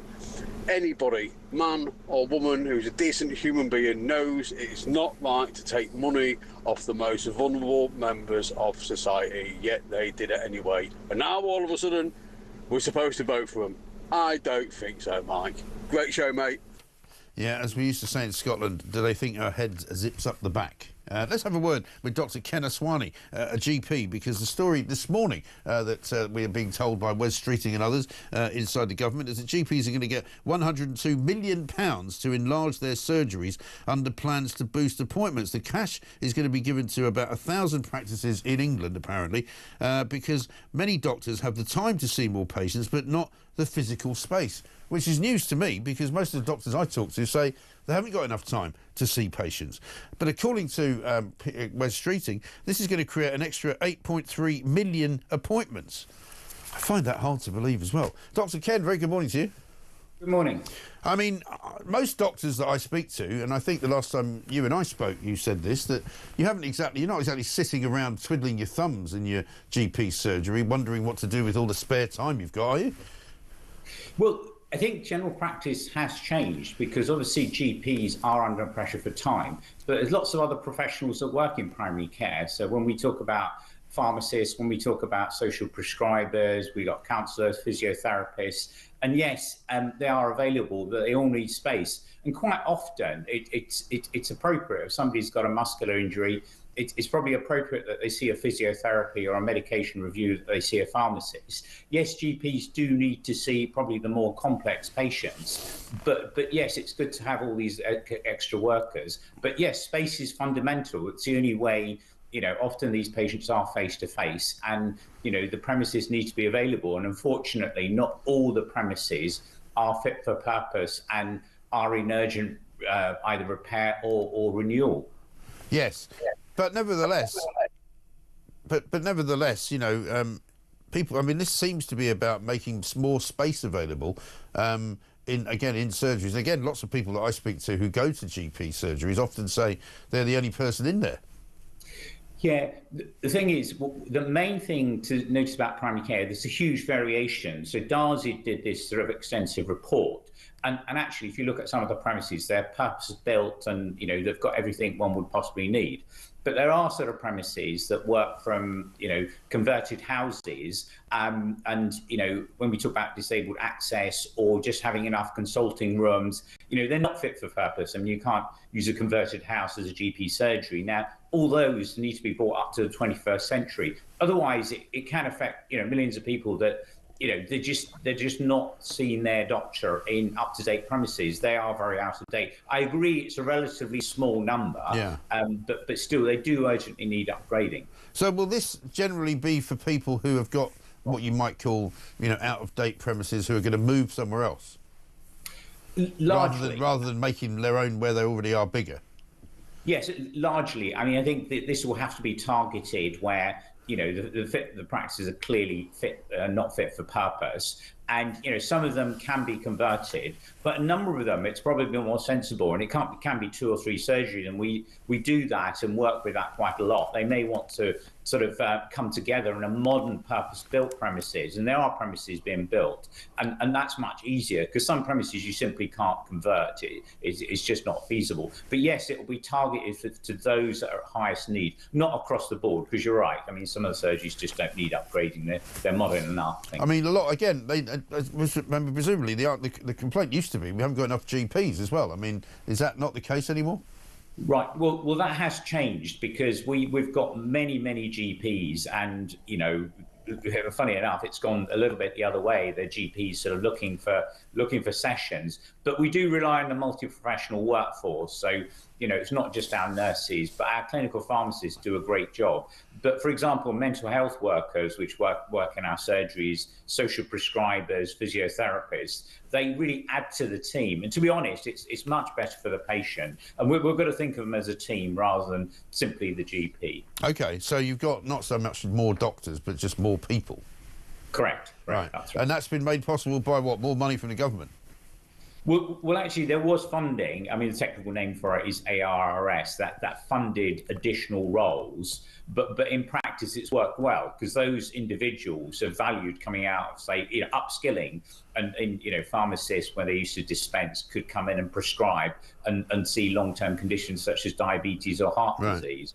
So that's been a good outcome, and we welcome that. But I'm a bit confused because I know that back in the beginning of the year, there were doctors who want to sort of work to rule, weren't they? Because they were in dispute with the government over the way that they could use that extra money to hire certain people but not hire certain other people. Yeah, a lot of that's sort of the whole thing has become more flexible. So with the additional So the government money, have sorted that out, in other words? Yes, that's been resolved. Yeah. So with more money, presumably? Well, we've got more money, but before there was a restriction of staff we could use them for. Now we can use them across the board, which is really helpful. Okay. The other query I've got is, according to Wes Streeting, this move, this 102 million, is going to create 8.3 million extra appointments. How does he work that out? Well, the sort of the link is that with these additional staff, and yes, we do need the space for the staff. What patients will be able to do, they will contact the doctor. It's not just face-to-face appointments, but telephone, but also electronically, some by email, and also video consultation does exist as well. So the extra appointments is across the board. So it's a combination of the multi-professional team.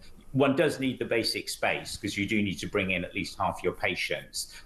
But actually, the patient's been able to contact the doctor differently because not everyone wants to face-to-face. We all lead busy lives, but they may want a telephone call or a video consultation. Yeah, no, I get that. It's just 8.3 million seems a very large number. I don't know how they're running it. Well, interestingly, general practice has already increased, since the pandemic by over 1 million. So it is certainly doable, and it's only doable that we all work slightly differently. Well, since the pandemic, though, I mean, there was a lot of doctors not seeing anyone during the pandemic.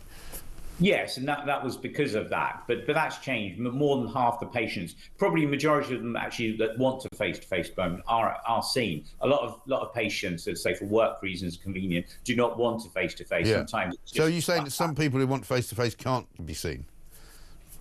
Well, our sort of policy in the surgery, if a patient needs to be sort of seen face-to-face or specifically request one, we go along with that. So, we try and satisfy the patient. And actually, whether it's a child or somebody who's elderly, they need to be seen face-to-face. So it's just getting that balance right, but also allowing people to carry on with their lives and not take off. But when I speak to my listeners and my callers and my viewers, they tell me that it's still quite difficult to get an appointment face-to-face, and whenever they do go into the surgeries, they tend to be quite empty. I've got this from Anna in Surrey. Our GP practice is always empty, and the doctors in Hartley and Witney converted their huge facility into flats, sold it, and made a fortune on retirement. So, I mean, there's swings and roundabouts here. Yeah, I mean, I'll give you an example of what we've done in our surgery. What we've done, we've extended our surgeries. So we do late evening surgery, 9:30 in the evening, Monday to Friday, and Saturday and Sunday till 5 o'clock. So there is something about how we can use premises much more effectively. The other thing is sometimes, we get the whole team. So if somebody is a complex patient, we have to get the social worker, and the senior nurse and their caseworker. So the premises are used, and sometimes, when we have a multidisciplinary meeting, they're probably held in other rooms and not necessarily, in the traditional consulting rooms. But, surgeries are still used, and our surgeries, all our consulting rooms are used during the day. Okay. Let me ask you just a partly personal question. Hay fever's been really bad the last couple of days. I mean, I used to get it as a kid. I haven't had it for most of the years of my life. Suddenly got it again last year a little bit. But the last 2 days, certainly in London, the hay fever, the pollen count's been really, really high. Is there any particular reason for that? Is there anything you can tell us about that? Yes, there is a reason for that, because the tree pollen, the amount of tree pollen, is gone up dramatically, and a lot of people are getting those symptoms, even if you have mild hay fever tablets. So there is a reason for that. I mean, for most people, they can get hay fever tablets sort of over the counter. They're 2 strengths. And a nasal spray, and it would settle down. But it can be debilitating, hay fever. It can make you feel drowsy and lose concentration. Yeah. But hopefully it's only going to be the next week or so, and then the pollen will change, really. Yeah, no, I know a lot of people have been affected by it this week, particularly in London, who would not normally be, Yeah, my relatives have been affected. No, it is much stronger. The pollen count has been very, very high, really. Right. Okay. Dr. Ken Aswani, thank you very much indeed, telling us there about the way that doctors' surgeries are improving. Well, you know that what the smell test is for this. You tell me if you're finding that your doctor's surgeries have actually improved, if they're getting more efficient, if they're seeing more people, if it's easier for you to get an appointment. Let's see if Wes Treating is telling the truth, because up to now, every time he tells me that there's a reduction in the waiting list times or the number of people waiting, I smell a rat. Because I don't think that's actually happening. Because I know an awful lot of people who keep telling me they're getting their appointments cancelled and they're being moved onto another list. Every time you turn up an A&E, there's a story about A&E today. More people waiting over 12 hours to be seen, particularly if they're older patients, over 60, over 70, over 80. The older you are, it seems the longer you wait to be seen. So let's get some anecdotal information out there from you. My great uncle Billy Mitchell, says Linda rather, who was in the Royal Warwickshire Regiment, aged 18, passed away on the 27th of May 1940. He is buried in Belgium. Linda's in Deal. She says, have a great day. Shirley from West Sussex says, I'm not sure about increasing the size of our doctor's surgery. There is strangely no one ever waiting to see a doctor in there when I go, whereas before COVID, waiting rooms were always packed. Well, yeah, this is the thing. I don't think GP surgeries have operated in the same way. And we just heard Dr. Ken there saying, we've got 500,000 more people being seen since COVID. Well, nobody was seen during COVID. I'll refer you back to that famous sign that I talk about quite often, which was sent in to me. I actually sent a picture in, and it was somewhere near Rugby, I think it was, a doctor's surgery, which had a sign on the outside of the door which said, please do not enter if you are unwell. That was during COVID. 7:36.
across the UK, on DAB+, on your smart speaker, on your smart TV, and on your side. This is Talk. Welcome back to Morning Glory, 7:38. I'm Mike Graham with you all the way through until 10 o'clock, of course. Let's get a voice note from Richard. Hi, Mike. Richard from Telford. Mike, I'm so glad, so proud of that generation. My mum and dad were of that. My dad joined up the day that war was declared, served throughout in North Africa, then Italy, then Greece, and went into the army as a private, came out as a major. They were an amazing generation. My dad always said, though, that without Churchill, we wouldn't have won the war. We would have surrendered. So just my recollections, Mike. Great show. Have a good day, fella. Cheers now. Richard, thank you very much for your recollections. Always welcome. And we'd love to hear from more of you as well on that subject too. This from Michael, who says, my granddad with his team hunkered down in Holland by befriending a Dutch town who was stuck with no food, and by giving them all their rations in return. The very small town of families who cooked for the army by sharing and rationing the rations with the town all survived. My dad remains in touch with one of the families. Isn't that lovely? Peter says, morning, Mike. My grandfather was gassed in World War I. He still served the whole 4 years of the war, but died 9 months after the end of it, aged just 29.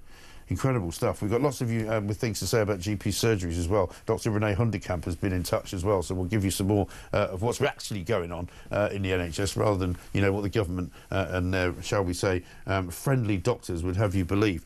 Let's talk now to Robert Bates, Research Director at the Centre for Migration Control, because, of course, this front page story on the Times this morning, something we've been talking about here at Talk and at Morning Glory for a very long time, is that people coming here legally, using visas for work or for study, are actually causing an asylum problem as well.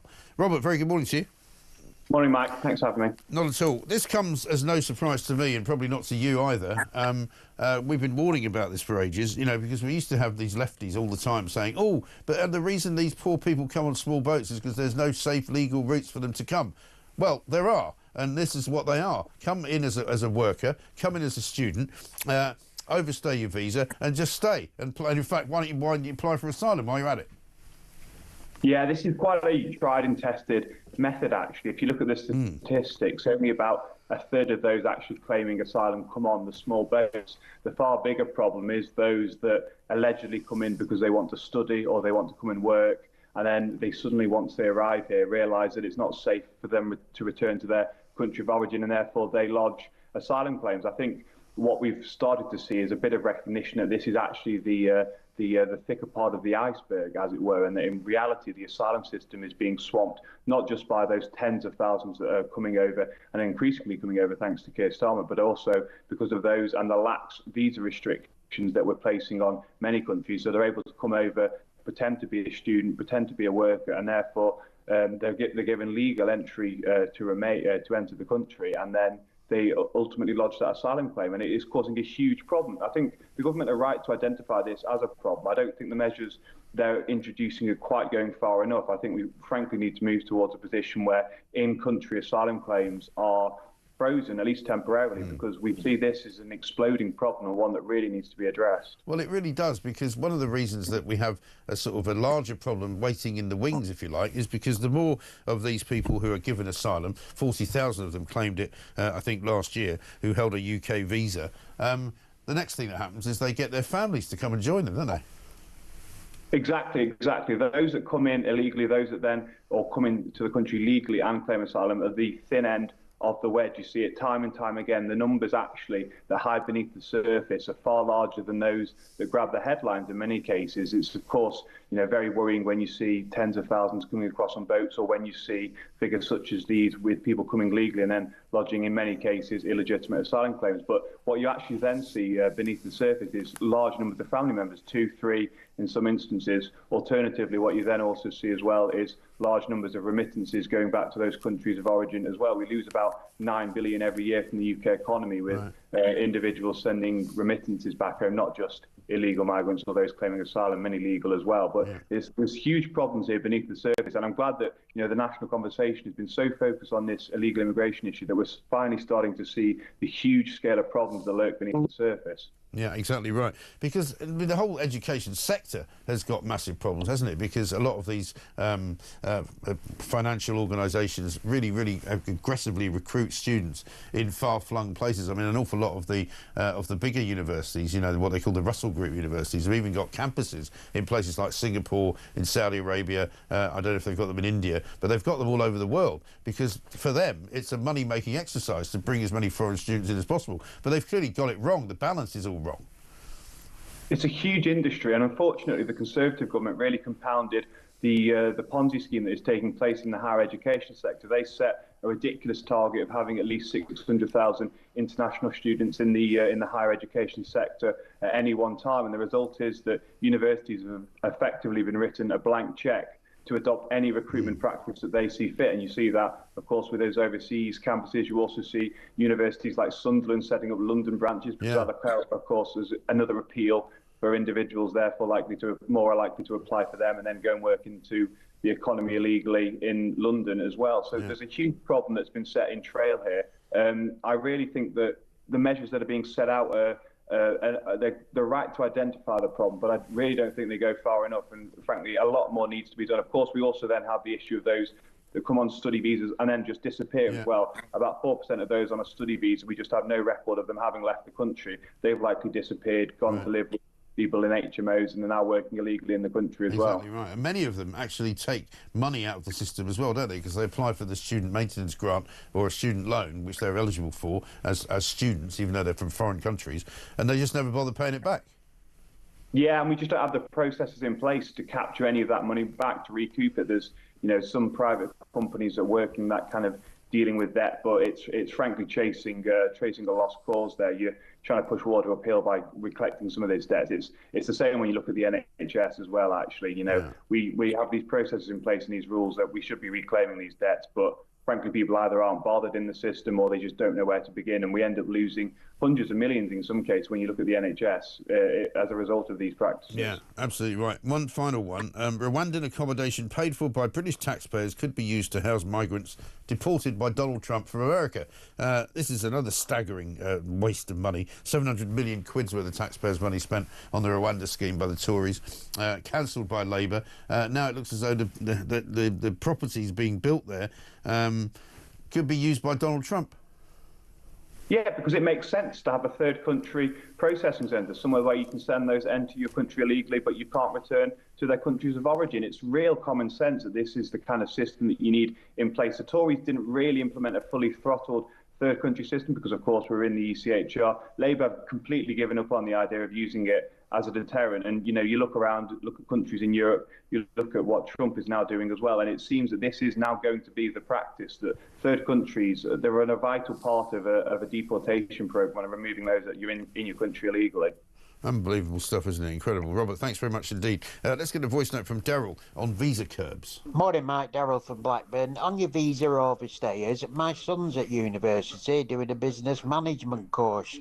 There's meant to be 25 in his class. He's never actually met 12 of them. He's never met 12 of them. It is incredible, isn't it? I mean, it's a racket. How many rackets are there that nobody else can see who's in government? You know, we can see them. You see them every day. You can see people, you know, on motorbikes and scooters, on mopeds, on electric bikes that shouldn't be here. We can see that, but yet they are here. We can see people running, you know, Turkish barber shops that shouldn't be here, but they're here, and we know that. There are people running all manner of dodgy sort of, you know, businesses, whether they're vape shops, whether they're, you know, candy stores, whether they're, you know, clearly businesses which are money laundering loads and loads of drug money. And we can see that, but nobody else can. What's going on? Let's talk to Robert in London. He's got a story about VE Day. Robert, very good morning to you. Hello, Robert. Yeah, I can hear you. Robert, go ahead. Yeah, I was listening this morning and I had to call in. I lived with my grandmother in the mid-1980s. Yeah. And she remembered the war very clearly. She actually had recollections of when she was a child during the First World War. Right. Anyway, she had a shop on the Chiswick High Road, and that's pertinent a bit later on. One evening, my grandfather, her husband, came back from, he was a policeman stroke warden during the war, and he came back, and he came back with 2 sailors who'd literally been, their ship had been sunk in one of the convoys, maybe 48 hours before. These guys still had their... And so what would happen back then, you know, they would get them ashore, they'd be put on a train to London, and then London, essentially, they'd be just farmed out, and they lived in Chiswick. Right. And, you know, they were actually sent to the police station because there was just no beds. So my grandfather brought them home. They still had their wet clothes on, with bits of oil on them, and they were still shivering. Yeah. Right, they were still 2 days in. Right, my nan sent Grandpa, my grandfather, because she was a shopkeeper. They got some meat from the local butcher. They always kept a little. There was always a little bit extra for emergencies. Yeah. She got them my grandfather's dry clothes. She ran the bath for them. They had a hot bath. They got a hot cooked meal, and they slept that night in clean clothes, clean dry clothes, in front of the fire. Wow. And the next morning, they went back to the station. And the reason I call in is it was the whole country. Yeah. It was everybody fighting against evil. Yeah. And what was interesting, I remember her saying to me, even in the 80s, she said life was easier then because we knew what right and wrong was. Yeah. And I thought, wow, I mean, you're fighting actual Nazis. Yeah. And you still thought life was easier than it was today. So, I don't know, there's something to be drawn from that. It is incredible, isn't it? It's amazing what that generation of people went through and how easily they went through it. I'm sure it wasn't easy at the time. But, Robert, thank you for that. It's a lovely story. And typical of so many people who have family members who did things like that. Because it is incredible. I mean, I used to talk to my mother and my father about it and about how remarkable it was that things happened to them. And they seemed to be completely unfazed by it. I'm sure they must have been terrified at times, you know. Incredible stuff, you know. I mean, as I say, my mother, when she was 17, running up and down into a bomb shelter because, you know, Clydebank was being completely flattened, the shipyards were being completely flattened pretty much every single night for weeks on end. And you never knew if one of those bombs was going to land on your house. But she just used to talk about it as if it was going down to the shops. Incredible. 10 minutes to 8.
They know that jobs, well-paying jobs, are at stake and that they are being destroyed by the drive towards net zero. And you're, of course, absolutely right. The jobs that are being created, that will be created from net zero, won't be in Britain, they'll be in China, as has happened. We've seen that with solar, with the solar industry. It's a huge Chinese industry now, not a job here from making solar PV panels.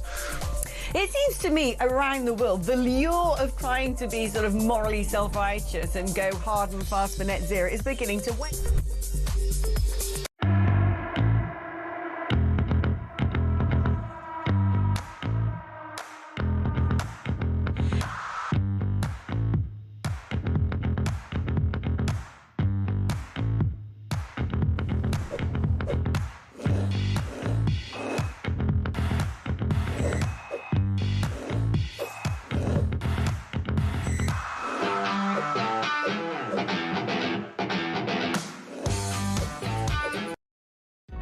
Across the UK, on on DAB+, on your smart speaker, on your smart TV, and on your side. This is Talk. Welcome back to Morning Glory, 7:53. I'm Mike Graham with you all the way through, of course, until 10 o'clock. Julie Hartley-Brewer will be back then to tell us what's coming up on her show. Pete from Boston says, my doctor's surgery, which covers a large area in Lincolnshire where I live, has one doctor available today, only to see all patients. There is not a doctor on again for at least another week. They seem to just use medical students now who are not fully trained and cannot prescribe medication, as much use as a fish with a bicycle, says Pete from Boston. Yeah, you see, the story we hear on the NHS is never the story that I hear from you guys. Craig has got a voice note for us. Going on about GP surgeries.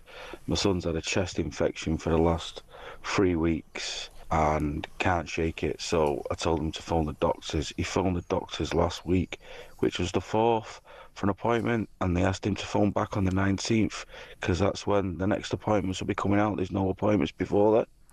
19th, you know, that's a good, you know, practically 2 weeks away. That's ridiculous, isn't it? Absolutely mad. One peer says the majority of GP surgeries don't need to be extended. They need to make better use of the space they have available by opening much earlier, later and at weekends. Well, Dr. Ken that we had on said they open at weekends until 5:30, which is a good thing. Saturday and Sunday, they all should do that. And they open until 9:30 at night, also good. Steve says at my GPs you have to apply online for an appointment. If it's urgent at 8 a.m, if it's not, it's 5 p.m. So you have to decide if you're urgent or not, and if the GP judges that your 8 a.m. request isn't urgent, you get a rollicking reply and have to reapply at 5. It's bonkers, isn't it? Let's talk to Elon Levy, who's a former Israeli government spokesman, of course. The story that broke yesterday while we were on the air on this very show. Benjamin Netanyahu said that Israel will seize territory in Gaza in a forceful operation and hold any land it captures seemingly indefinitely in what is being seen as a major expansion of military operations. Elon, very good morning to you. Good morning, Mike. So, slight change of tactic from Netanyahu. It would seem that he's decided that, you know, the ceasefire hasn't really worked. The hostages are still being held. So this is another phase. Yeah, Britain is now celebrating 80 years since VE Day, and Israelis are looking forward to the day that we can mark VG Day, victory in Gaza. Yeah. Total victory over an evil regime that threatens the whole free world.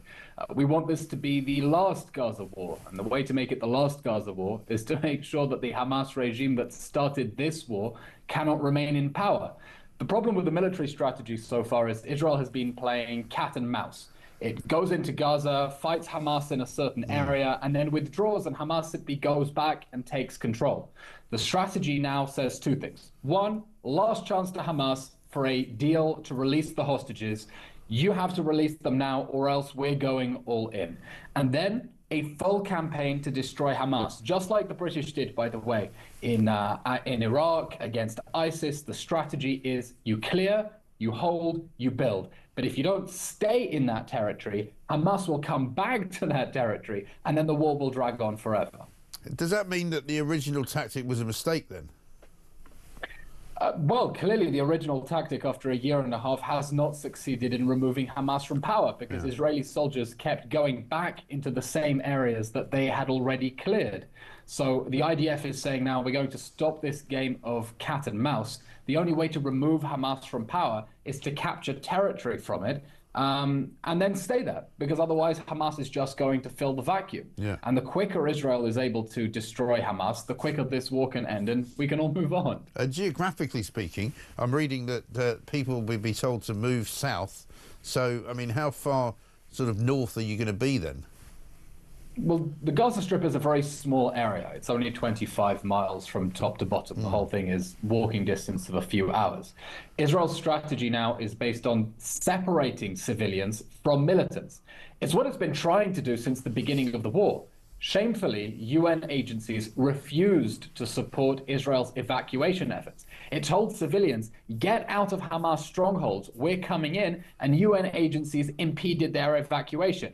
That's unconscionable, that's unforgivable, that cannot happen again. So Israel is saying civilians have to move for their own safety out of Hamas strongholds, and then Israel can fight directly against the Hamas terrorists who are trying to embed themselves within Gaza's civilian landscape. And there have been some civilian demonstrations against Hamas, haven't there, in recent weeks? I mean, does that indicate to you perhaps that the people are getting more, shall we say, tired of all of this Hamas business?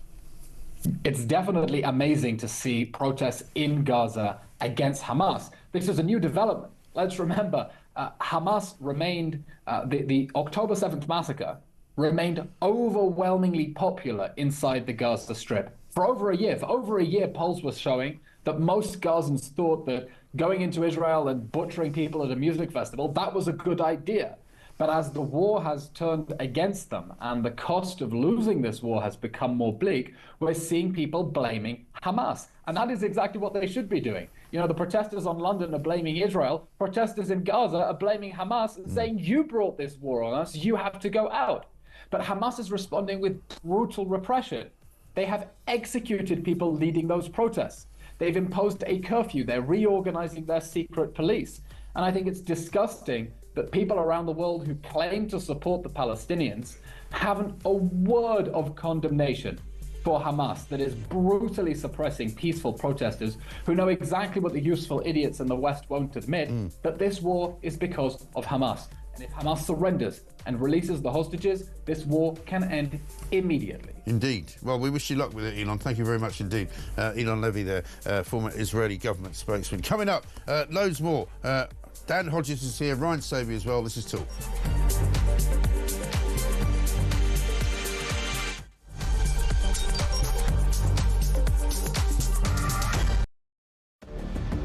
I can announce this government will begin the biggest sustained increase in defence spending since the end of the Cold War. We will deliver our commitment to spend 2.5% of GDP on defence, but we will bring it forward so we reach that level in 2027. The answer from European capitals has been as resounding as it is clear. We are in an era of rearmament to respond to the short-term urgency to act and to support Ukraine, but also to address the long-term need to take on more responsibility for our own European security. On Saturday, we also agreed a new £2.2 billion loan for Ukraine, backed not by the British taxpayer, but by the profits from frozen Russian assets.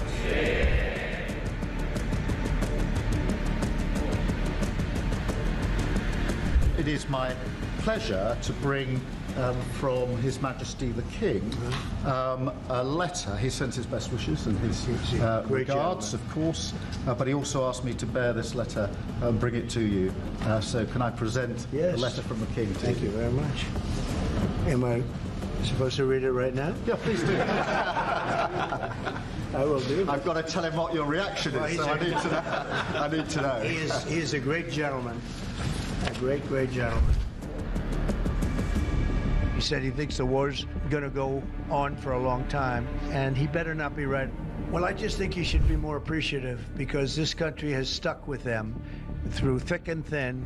We've given them much more than Europe, and Europe should have given more than us because, as you know, that's right there. That's the border. What kind of diplomacy, JD, you are speaking about? What do you mean? I'm talking about the kind of diplomacy that's going to end the destruction of your country. Yes, but if you are not strong... Mr. President, with respect, I think it's disrespectful for you to come into the Oval Office and try to litigate this in front of the American media. You're gambling with the lives of millions of people. You're gambling with World War III. You're gambling with World War III.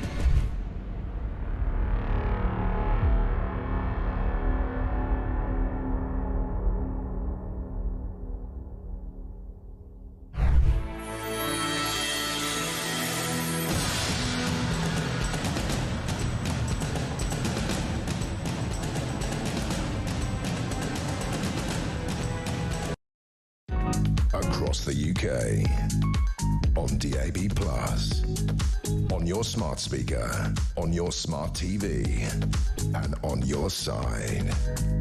This is Talk.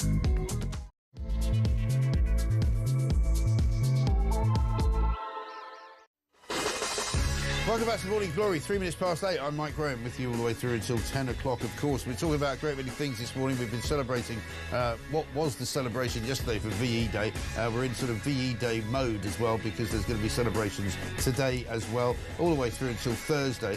So we'll be covering all of that as it happens right here on Talk. You're just watching there the red arrows fly past. Almost looks amazing. The red, white and blue smoke coming out the back of those jet engines, and quite remarkable. The big crowds that were there, the royal family were all in attendance as well.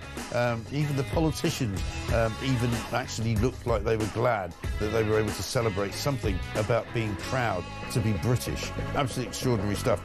Keir Starmer, very much so. Of course, Sadiq Khan, not so much. Even David Lammy put out a tweet saying how much he enjoyed it, which tells you something, doesn't it? And she's looking there. There was a tea party in Downing Street, and tea parties up and down the country.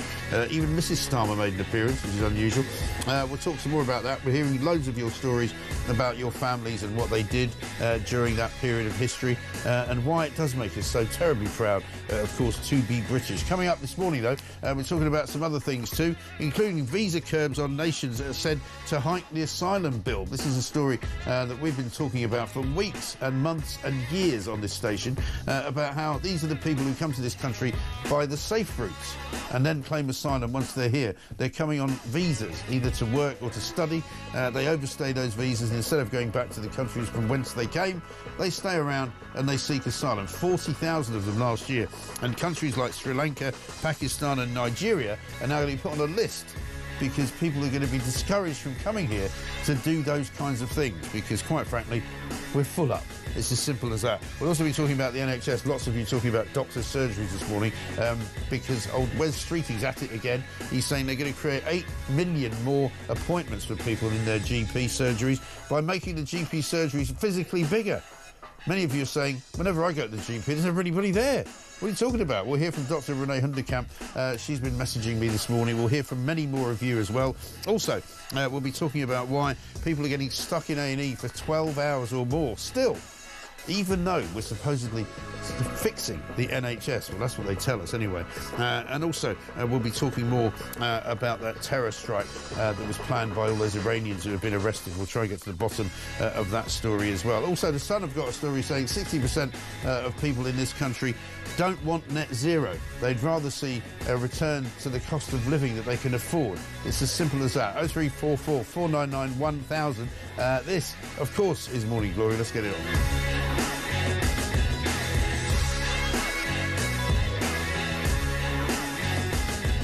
Becky says this, Mike, so we're building more surgeries and not more prisons. Yeah, that makes a lot of sense.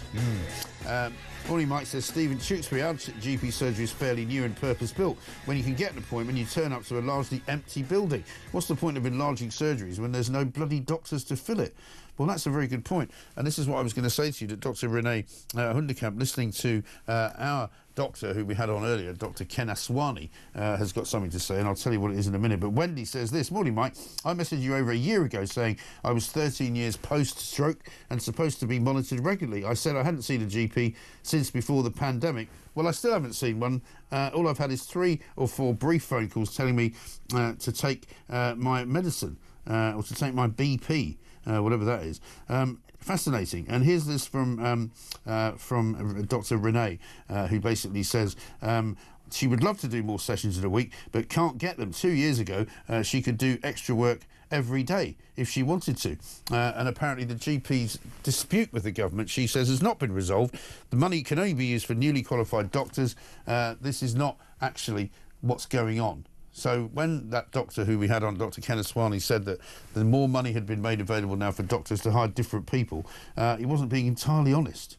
They've replaced GPs with PAs, pharmacists and physios. GPs cannot get locum work. So the problem still persists, I would imagine. We'll get more on this story because it's obviously a story that's going to be a runner for a while. Ryan Saby's here as well. We'll talk to him in a second. Let's get a voice note from Malcolm. Hi, Mike. It's Malcolm from sunny Devon. You were talking about stories from the war. I'm obviously 59 this month. My granddad, who I do remember, was from the Somerset Light Infantry, and he went down on the beaches. He was in the second wave, I believe. What myself and my dad have done in the past has followed the battalion notes and driven all the way on the same route to where my 24 minutes past 7, starting on the roads where my in granddad West. was actually injured and found in a trench, mortared, before he came back to the UK. When we walked across the field at Maltop, we found loads and loads of shrapnel, and I put it on a wall with a regimental tie for my dad, and he's got it above his chair in the house. And the weird thing is that obviously I had After half a mile, good understanding of what was going on, because I did 22 years in the forces and saw enough combat myself. So it was just a bit of a weird, strange moment. Cheers. Great story, Malcolm. Thank you very much indeed for sending it to us. And many of you sending some great ones to us. Nick in Agam says, my great-granddad was living as a golf pro in Germany before the war. They started construction of the Siegfried line at the bottom of his garden. One day he was told by German soldiers to leave or face the consequences, so he had to leave with his family back to England and leave all their belongings behind. Well, I suppose the alternative would have been a lot worse. Let's talk to Ryan Saby, Deputy Political Editor at The Sun. Ryan, very good morning to you. Good morning, Mike. One fantastic day yesterday. We didn't really get a chance to talk about it in the morning, so we're doing it today. There's more sort of commemorative activities going on for the rest of the week as well. But the fly past, the royal family on the balcony, the crowds outside Buckingham Palace really was something, wasn't it? Yeah, no, exactly. All those hundreds of thousands of people who walked down the Mall to see glimpses of those senior members of the royal family, are then there to see that fly past, people all over London enjoying themselves, all across the country taking part in tea parties to commemorate VE Day. It looked incredible. It was a moment, the whole country really did sort of come together. Yeah. And I think we'll see that for the rest of the week. I believe there's a big church service at Westminster Abbey this week, and we'll see events for the rest of this week. Yeah, I mean, it gave Keir Starmer a bit of a breather, I suppose, from all the trauma of what happened last week, from Thursday's election results on Friday, to see that Labour had sort of 2/3 of their councillors wiped out, lost control of councils to Reform, lost the by-election for Runcorn to Reform, and seeing all the Reform kind of policies being wheeled out on various TV programmes on Sunday. It must have been a pretty miserable weekend for him. Yeah, I think so. I think for Keir Starmer and his top team, it wasn't quite back to the drawing board, but it certainly was a moment to assess and reassess the sort of direction that this government is going. And the Reform issue and the Reform Party are just coming at the Labour Party from all sides, whether it's policy, attacking them on immigration. They've got to watch everywhere they go in the country in terms of their seats and their council seats, their parliamentary seats are under attack. And it's the same with the Conservative Party. So it's a moment for both main party leaders to take stock. And we saw a brief smile from Keir Starmer when he was pouring tea and delivering cakes to those people in Downing Street for the VE Day commemorations yesterday. And today it's back to work. And he's really got to get on the front foot. Yeah, and indeed, The Guardian today have got a story saying they're already considering, whether it happens or not, whether they can rethink the winter fuel payment withdrawal, because they've realised now that it was an absolute unmitigated disaster. And it's one of the main reasons why a lot of people who would have voted for Labour in the past and who may have voted for them in a general election didn't vote for them on Thursday. Yeah, I've heard from people who take part in focus groups, people who hold those focus groups, that the actual decision to get rid of that universal winter fuel payment is as bad as either the poll tax or even tuition fees for Nick Clegg. Look what it did to him. Yeah. So, to be fair, I said this at the time. We discussed it, you and I'm sure, many times, and I said this is absolute madness, because the amount of money that they're going to bring in for it is minimal, when you consider the amount of billions and billions that they're going to rake in from various other things, and the amount of money in the billions that they're spending. Yeah, I think one of the things, you can argue in principle that millionaires shouldn't get the winter fuel payment, but I think the way they did it and the way they announced it, there was no hullabaloo, there was no sort of fanfare beforehand, sort of making sure the public were ready that it was coming and that they were prepared for it. It was just announced out the blue at the at that statement from Rachel Reeves at the end of July last year. So one thing you may see, that could there be some more money available at the budget? We've got the spending review coming up. You just wonder whether that taper rate from when it kicks in, actually they just raise it so a few more people actually get that winter fuel payment. Now, I don't think there's going to be a big overhaul of it, but there may be some tapering and some tinkering around the edges, just because I think that clamour of anger on the backbenches is just going to grow in the But again, a lot of people said at the time, I mean, I remember talking to charities for older people who said, you know, if even they'd just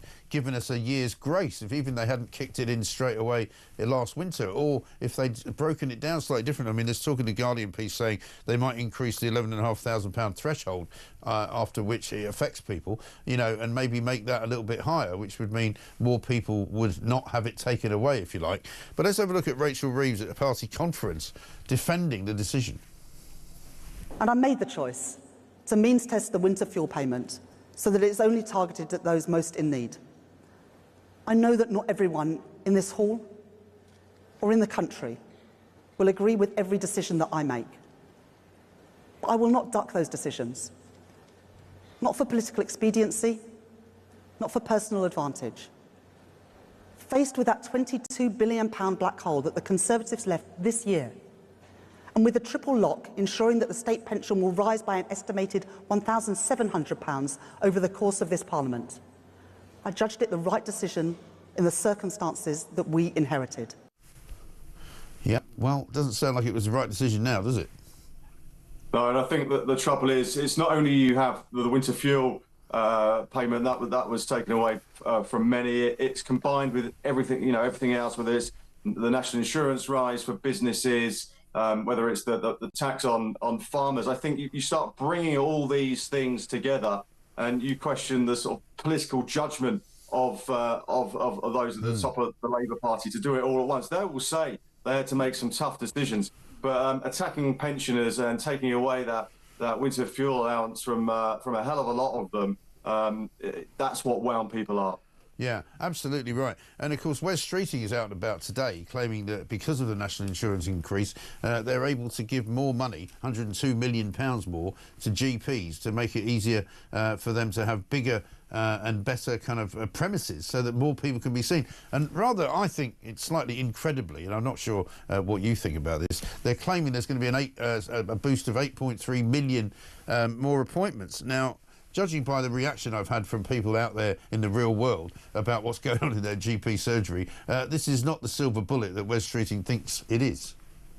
Yeah, I mean, this seems like a relatively small amount of money. I think the big problem is actually getting GPs into surgeries, making sure they take on those jobs. But also, in many parts of the country, it's very, very difficult to attract public service workers, particularly doctors. And I think that's one of those issues that needs to be addressed. But and also one of the issues that still winds people up is that 8 a.m. scramble. That time every single time in the morning where you're phoning up the GP or you're contacting them via text message to get an appointment. It simply doesn't happen. But as Rachel Reeves has, I've seen her talk, many times in recent months, and one of the things that she says that they'll be judged by at the end of this Parliament will be: do you feel better off in your pocket, and are you able to get a GP appointment when you want one? And that is going to be the judgment that the public are going to make on this government. Absolutely. And just going back to Rachel Reeves, I see the Mail have got a piece saying that she's got it wrong on the non-dom tax as well. She was hoping to get about $10.5 billion in from them, but it now looks as if it's going to be less than a quarter of that, only about $2.5 billion. The OBR got it wrong yet again. Yeah, that's one of the problems with the non-dom. Politically, it may tick boxes for them, but I think that the trouble is, it's not that we're trying to hold on to those wealthy people in the city or in the rest of the country. It seems that a lot of them have already gone, whichever country it may well be, to France, to Italy, because they have more attractive rules. So it just seems that that maybe the government they just need to play with those rules to actually make sure those people stay. They come here, they set up their businesses, and they try and create wealth. and employ people. And I think that is seen as that policy in particular is seen as a big problem. Yeah, absolutely right. And what about the sort of the fallout from the elections of last week? Because there's a lot of talk that there will have to be a reshuffle at some point. Bridget Phillipson's name's been mentioned as a possible candidate for movement, as has Lisa Nandy, who's thought to have not really done very much of anything at all. But there's obviously got to be questions about Rachel Reeves, hasn't there? Yeah, I think when it comes to Rachel Reeves and Keir Starmer, and I think this applies to whether you're talking about the Chancellor, the Home Secretary, the Foreign Secretary, all those people in those top sort of four top offices of state, their policies are so linked, and what they do is so linked to Keir Starmer. It's one of those key missions that Keir Starmer set out a few months ago. It's quite difficult to move them. It will look like that his whole policy and his whole agenda is almost failing and it's not working. So I think what you'll probably see is a reshuffle. I don't think we'll see some sort of knee-jerk reaction in the coming days, but I think one thing you will see, maybe a sort of a reshuffle before the summer recess in July. And there are a few names in the frame, whether it's Bridget Phillipson. There's a lot of anger over the way the school reforms have been handled. And there's also talk of Lisa Nandy, the Culture Secretary, maybe her department being split up and that being used as an excuse either to move her to another position in Cabinet or actually get rid of her altogether. So there's lots of food for thought for Keir Starmer, just to make his cabinet look a bit leaner and a little bit sharper. Yeah, it needs to be a lot sharper, I think, in my view, but there we are. Ryan Saby, thank you very much indeed. Definitely political editor of The Sun, of course. Here's one from Sue, who says, on GPs, they should be paid based on the number of patients they see, so much for face-to-face, considerably less for phone appointments. And one from Mark, who says this, Mike, so the government are going to give GP surgeries £102 million to improve them. Surely part of the existing funding covers that. I'm not sure how an average of $13,600 per surgery will work. It cost me 10 grand to sort out my kitchen, excluding appliances. Well, there you are. Let's get a voice note from Perry. Morning, Mike. I don't know if you remember a few months ago there was that story that if a migrant goes into A&E, they have to be seen first. They take priority. I just have one question: is why?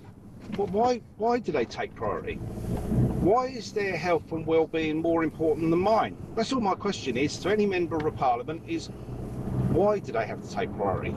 Yeah, it's a very good question, and I will certainly ask that question to any member of Parliament that I get on, and certainly any member of the government that I get on. But supposedly there is something called a special category of patients who need an urgent assessment, and in that case they can ask for an appointment at A&E under a scheme known as 987 Inclusion Health.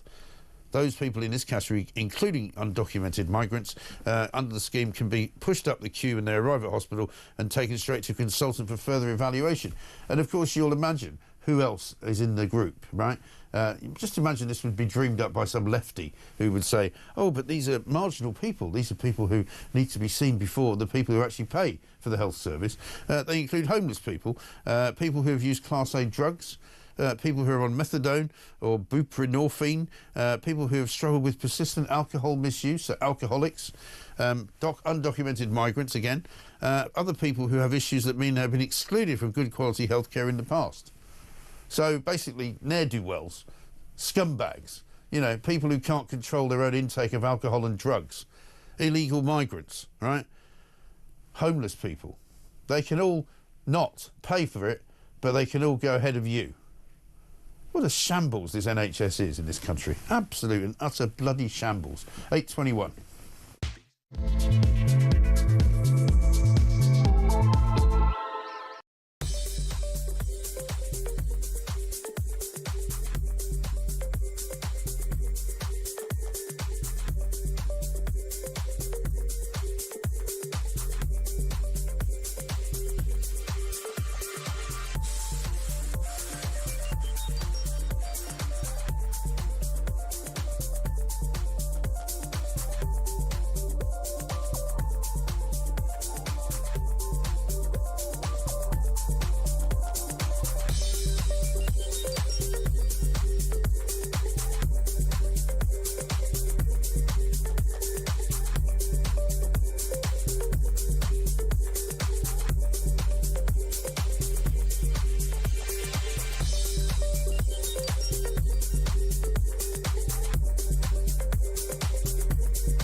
Powell has apologised for what she said on Friday night. I think she'd be mortified to hear that. And I know, having been in touch with Lucy last night, that she never wanted in any way to downplay, delegitimise or dismiss the experiences of victims of these appalling crimes.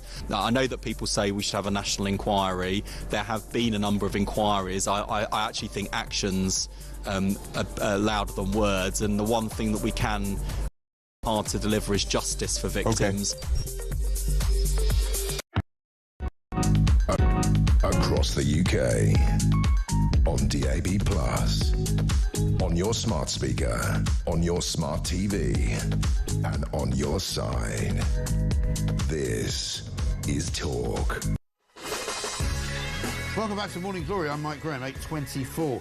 Keith says this from the Philippines, Mike. He says, I was recently at Kathmandu Airport in Nepal, was interested to see the big television advertisement for something called the British College. They were looking for customers to study at or in conjunction with several UK universities, it mentions, and get the benefit of a post-study work visa. Years. See pic, and he's actually sent a picture of it along as well. Keith in the Philippines, thanks very much indeed.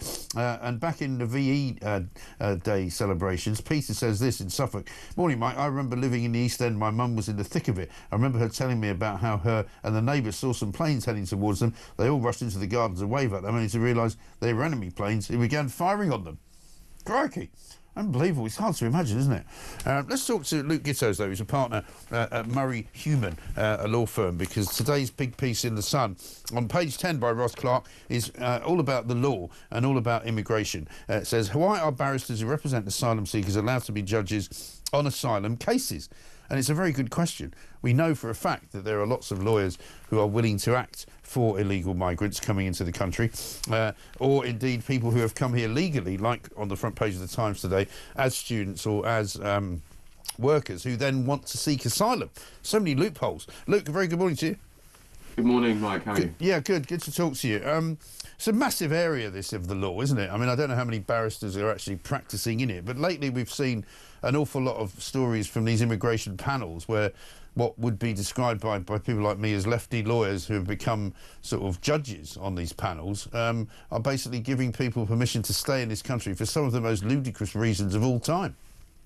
Yeah, look, I don't think there's anything wrong with lefty lawyers per se. There's lots of lefty lawyers in the profession. There's loads of righty lawyers. I know lots of them myself.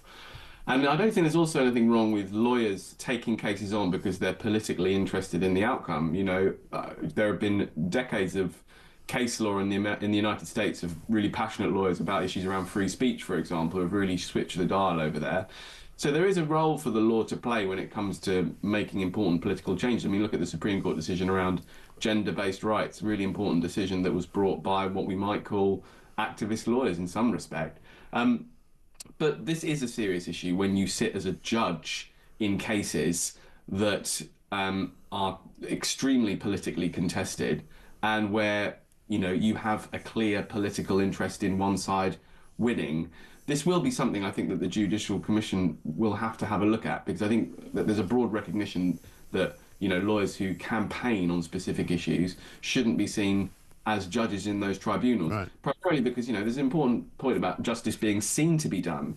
And I think the major problem we have with the immigration tribunals at the moment is that justice is rarely seen to be done. We see all these crazy looking decisions coming out of the tribunal, and anyone who wants to understand them has to read through a 40-page case decision. It shouldn't be this complicated. We have spent the last sort of 4 or 5 decades wrapping this issue up, issues around asylum and immigration, in lots and lots of really complicated law. And I think that's part of the reason why lawyers now have such a big role to play. This isn't a good situation. We need to it's perfectly reasonable for lawyers to be politically interested, but one, they shouldn't be sitting as judges, and two, I think that the law needs to get out of a lot of these areas. We've seen the growth of the law into more and more areas like this, and it needs to pull back. Yeah, I mean, there's no question that some of the deportation decisions that have been taken, like, for example, the Albanian, whose 10-year-old son didn't like the idea of Albanian chicken nuggets, so he was allowed to stay in the country. And like the Nigerian who wasn't sent back to Nigeria because he said he was possessed by the devil. You know, like the Jamaican who said that he was bisexual, so he couldn't go back to Jamaica. You know, all of that. And Ross Clark, in his column today, singles out one particular woman called Rebecca Chapman, who has been a judge on various of these immigration panels. But in addition to her being an enthusiastic supporter and representative as a barrister in many migration cases, she's also working for a charity called Refugee Legal Support, who are described as actively encouraging asylum seekers to make claims in Britain. And as you say, you know, if she wants to do that, that's all well and good, and she can be a barrister that represents a lot of those people, but she certainly shouldn't be on a judging panel to make decisions about whether or not some of those people might be deportable. Yeah, I think if she were on the show, she might say, look, I'm perfectly capable of giving a reasoned and objective decision on these cases. I'll apply the law fairly, and if you think I'm wrong, then I can be appealed. And that's what often happens. You know, the Albanian chicken nuggets case, as it's been referred to, was overturned on an appeal. So that case was referred back. Yeah, but that's all costing us all an awful lot of money, isn't it? When Well, I agree. common sense would suggest that there's no reason for somebody who has committed crimes in this country and who's a foreign national to gets deported no matter what. That's government policy, the end. Yeah, no, I agree. I think there's a strong argument for that, and I think the process around foreign deportations should be made a lot more simple. And also, it's worth remembering that a lot of these decisions never come to the public attention at all because they might not be appealed. The first tier tribunal, which is where a lot of these cases go first, don't have their cases reported. So we don't know how many other cases are going through and how many more of these seemingly crazy decisions are making their way through. So there is a real problem there. I think, look, there are lawyers on both sides who are willing to use the law to make political points, and I think we need less of that in public life. But I also think that there's a specific issue around immigration and asylum. We need to make the system simpler. We need to make it easier for the public to understand, and we need to make sure that elected officials, you know, our government and ministers, have a better control over the system, because it seems quite a lot of the time that they have relatively little control over how these decisions are made. They seem pretty powerless to change a system that's so swamped in decades and decades of law. So we pull the law back, give the power back to ministers, and make this a democratic issue again. Yeah, exactly right. Because, I mean, I've spoken to plenty of immigration lawyers who say all the time the reason that there's business for lawyers to conduct is because the rules are very, very woolly. And in fact, if you can put, you know, if you drive a coach and horses through it, there's a pretty good chance you can win a case against the government. So, but they've also said to me an awful lot of the time, these lefty lawyers, as I'm going to keep calling them, that there aren't any safe routes for people to come. So they have to come on these small boats and they have to go through this process and they have to seek asylum that way. Well, it turns out that's not true, because as I've been saying for a long time, many people come here on work visas, many people come here on student visas in increasing numbers until this year, and then overstay the visa and then apply for asylum. You know, so it's actually not true to say there aren't safe routes to come, because there are. Yeah, absolutely. I think we need to look at the Ukrainian model of asylum, the model that we extended to Ukrainian refugees in the aftermath of Russia's invasion, as a model of how we could replicate it to other groups of people. We need this because the Ukrainian system had some democratic accountability to it. It was created by ministers, it was a visa scheme, it had clear parameters, it was fixed in duration, etc., etc. There's no reason why we couldn't extend more of these schemes to more of the kinds of people that we want to help. And I also think it's really important that our asylum system is able to accommodate the people that we do decide to take on, because the system we have at the moment allows for huge numbers of people to come that we have no capacity to hold on to, or to process even. Or to process, exactly. So you have this really absurd system where, in theory, tens of millions of people can make an application to come here. You know, the Refugee Convention, the definition of refugee that under the Refugee Convention would technically apply to 14 million people across the globe. There is just no way. But look what happened to Suella Braverman. She said those very words. Yeah, well, exactly. And the problem is we've come to see, you know, leaving these old pieces of international law like the Refugee Convention and the European Convention on Human Rights, we've come to see leaving those conventions as some kind of political suicide, that we somehow slide back to dictatorship. But actually, we could craft a more humane and responsive asylum system if we left these pieces of these crazy international institutions, because we'd be able to tailor our system to what we can actually take on, and thereby make it more sustainable and give the people that are worthwhile and are worth helping a chance at actually thriving here At the moment, we're not doing that. And the people who, again, as I call them, lefty lawyers, and the people who sit on these immigration panels, need to stop being of the mind that every single person who comes to this country is coming for a good reason, and that we should somehow house everyone that wants to come here, whether they just fancy it, or whether they want to come here to make a better life, or whether they just want to make more money, you know, or whether they want to work in a drug gang or a nail bar. You know, we should just let them come, because that is very much the belief of a lot of these lawyers, and I think that is damaging and dangerous to the system. Yeah, it's awful. I mean, it's awful. I remember when this debate kicked off about a year and a half ago, I heard a lot of lawyers on the radio coming on and saying, well, you know, the small boats aren't really that bad. You know, the Refugee Convention does allow you to come into the country by any route you like. They sort of became advocates. They did. For the traffickers. Yeah.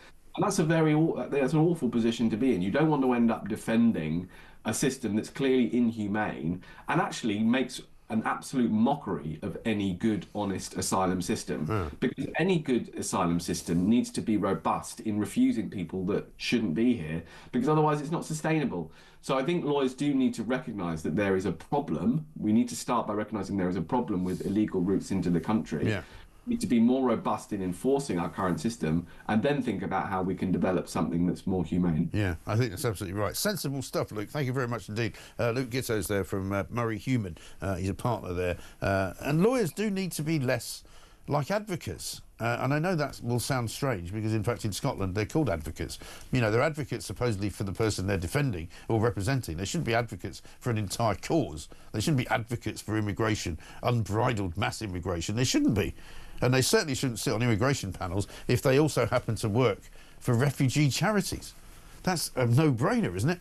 How about this from Stuart? He said, good morning, Mike. I was in A&E a couple of times with my mum, who sadly passed away in February at 88, but your caller is right about priority for the migrants. While we had to wait literally hours, they were sped through super fast, all wrapped up with their hoods still up, looking extremely sheepish. And one from Peter, who says, morning, Mike. Good to see Starmer pouring tea for our war heroes. At least he's giving them something to keep them warm after stealing their fuel payments. And Lisa in Birmingham says, even though we don't see Lady Vic very much, she looked more comfortable than two-tier Kia. And I read yesterday Victoria Sponge was on the menu as well. Exactly right. Well, I think anybody would look more comfortable than two-tier Kia. He's about the most uncomfortable-looking bloke you've ever seen doing anything. He had that manic grin on his face again. You know, the one he gets when he talks about women. And she'll be a woman as well. Yeah, first woman chancellor. That's what he does. I don't know why he does it. Let's get a voice note from Lisa. Morning, Mike. It's Lisa from Canterbury, phoning in from Dunkirk, actually. Nice little trip to see the Men in Gates. Regarding doctors getting better, they're absolutely not. I mean, we are a big medical practice, and we got a round-robin text and email saying they're triaging everything out now to whatever you like to call a clinician, whatever they are. So it seems that none of them are seeing anybody at all. I'm just going to diagnose myself, I think, or take a little trip out to India to get all my treatments done. It'd be a lot easier. Yeah. Thank you. You get to see somebody in France, you probably see him quicker before you come back. This is the thing. I'm starting to think that old Dr. Ken was a bit of a government shill. We may have to have questions about why he was booked, as to why he was allowed to spout all that cobblers, because it turns out that, as ever, once we speak to the real people, the people who are at the sharp end of GP surgeries, none of what he said turns out to be the case. Absolute nuts of rubbish. One from Peter in Suffolk. Morning, Mike. My dad, being an engineer, was in a protected trade, so he worked all day on munitions, then was on nights doing ARP duty in the East End. He hardly had any sleep. Yeah, and Colin says, wasn't it inspiring to see Starmer lauding our veterans whose fuel allowance he's just cancelled? What a guy. Yeah, not exactly the greatest leader we've ever had, is he? This is Morning Glory. Loads more coming up. We're going to talk about reform and the housing that's been given to migrants as they get moved out of asylum hotels and into private homes. A lot of people told me yesterday they were getting evicted as a result of this policy. We're going to try and get to the bottom of it, and we'll come back to you with more.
across the UK.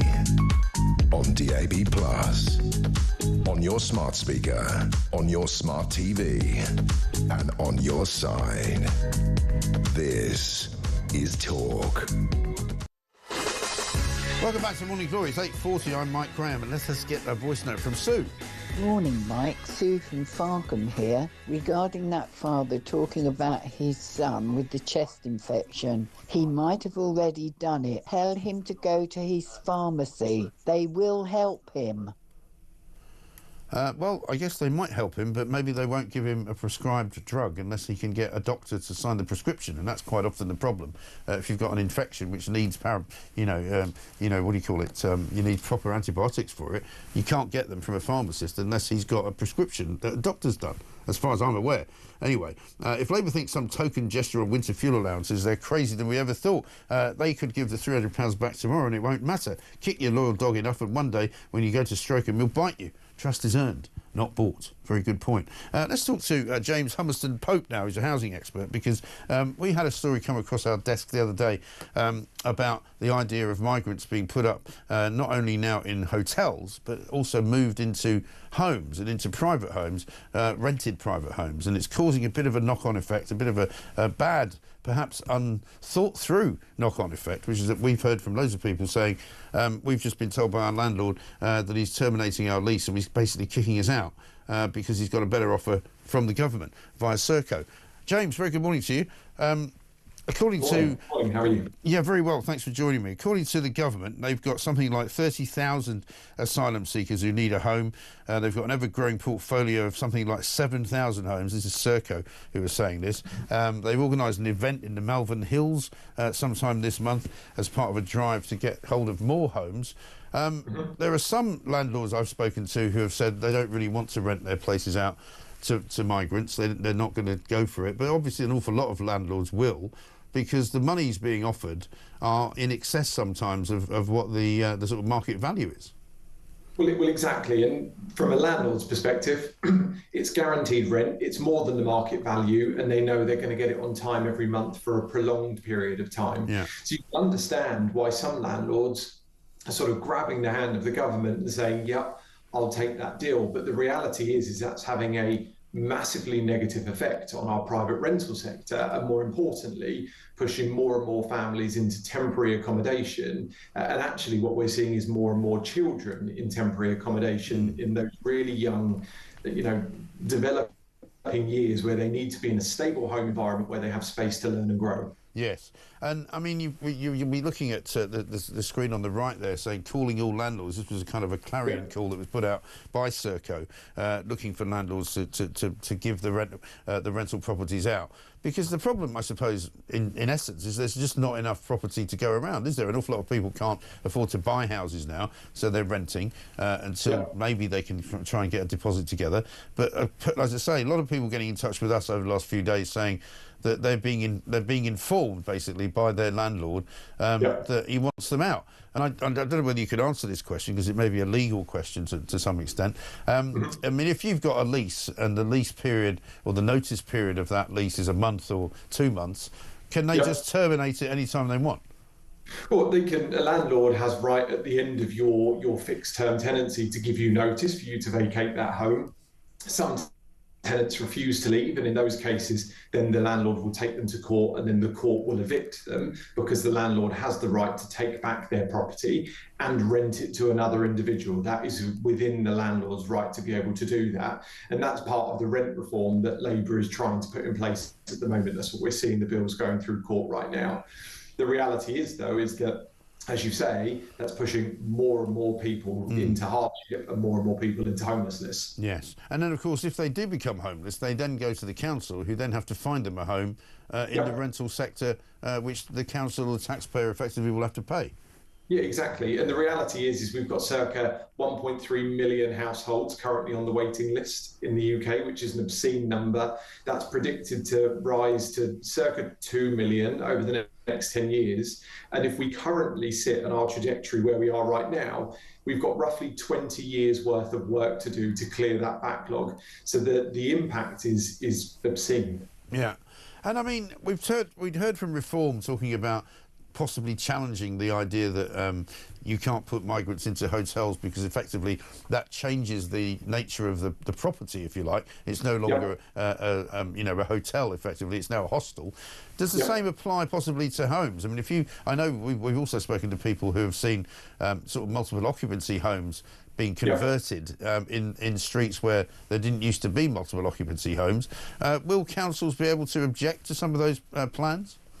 Well, councils, in the situation where you've got a house of multiple occupation, there has to be a licence granted for those. So local councils can refuse licences for those styles of properties. In terms of hotels, again, they have to go through a change of use to be able to utilise it for a different purpose other than being a hotel. And that's where I believe Reform are going to start challenging the government in terms of those housing policies, purely because they are not being used in the manner that they have the licence to be used for right now. Yes, exactly right. And could you not make that argument as well for the rented properties, I suppose is my point, is that if it used to be rented to a family and it's a 3-bedroom house which turned into a 7-bedroom house rented to 7 individuals who live like in a sort of, bedsit arrangement effectively, does that change the use of the house?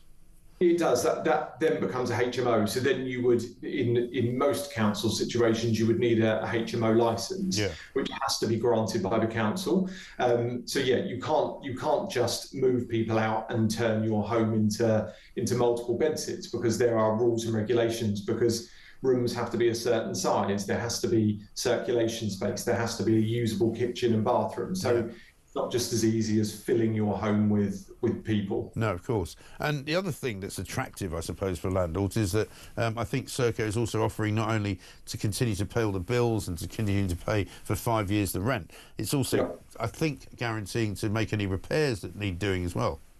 Yeah, that's right. There's a hotel close to me that has been completely taken over. It now houses asylum seekers. The company that took that over offered the hotelier a very large sum of money to step away and not walk back into the building for the next 5 years.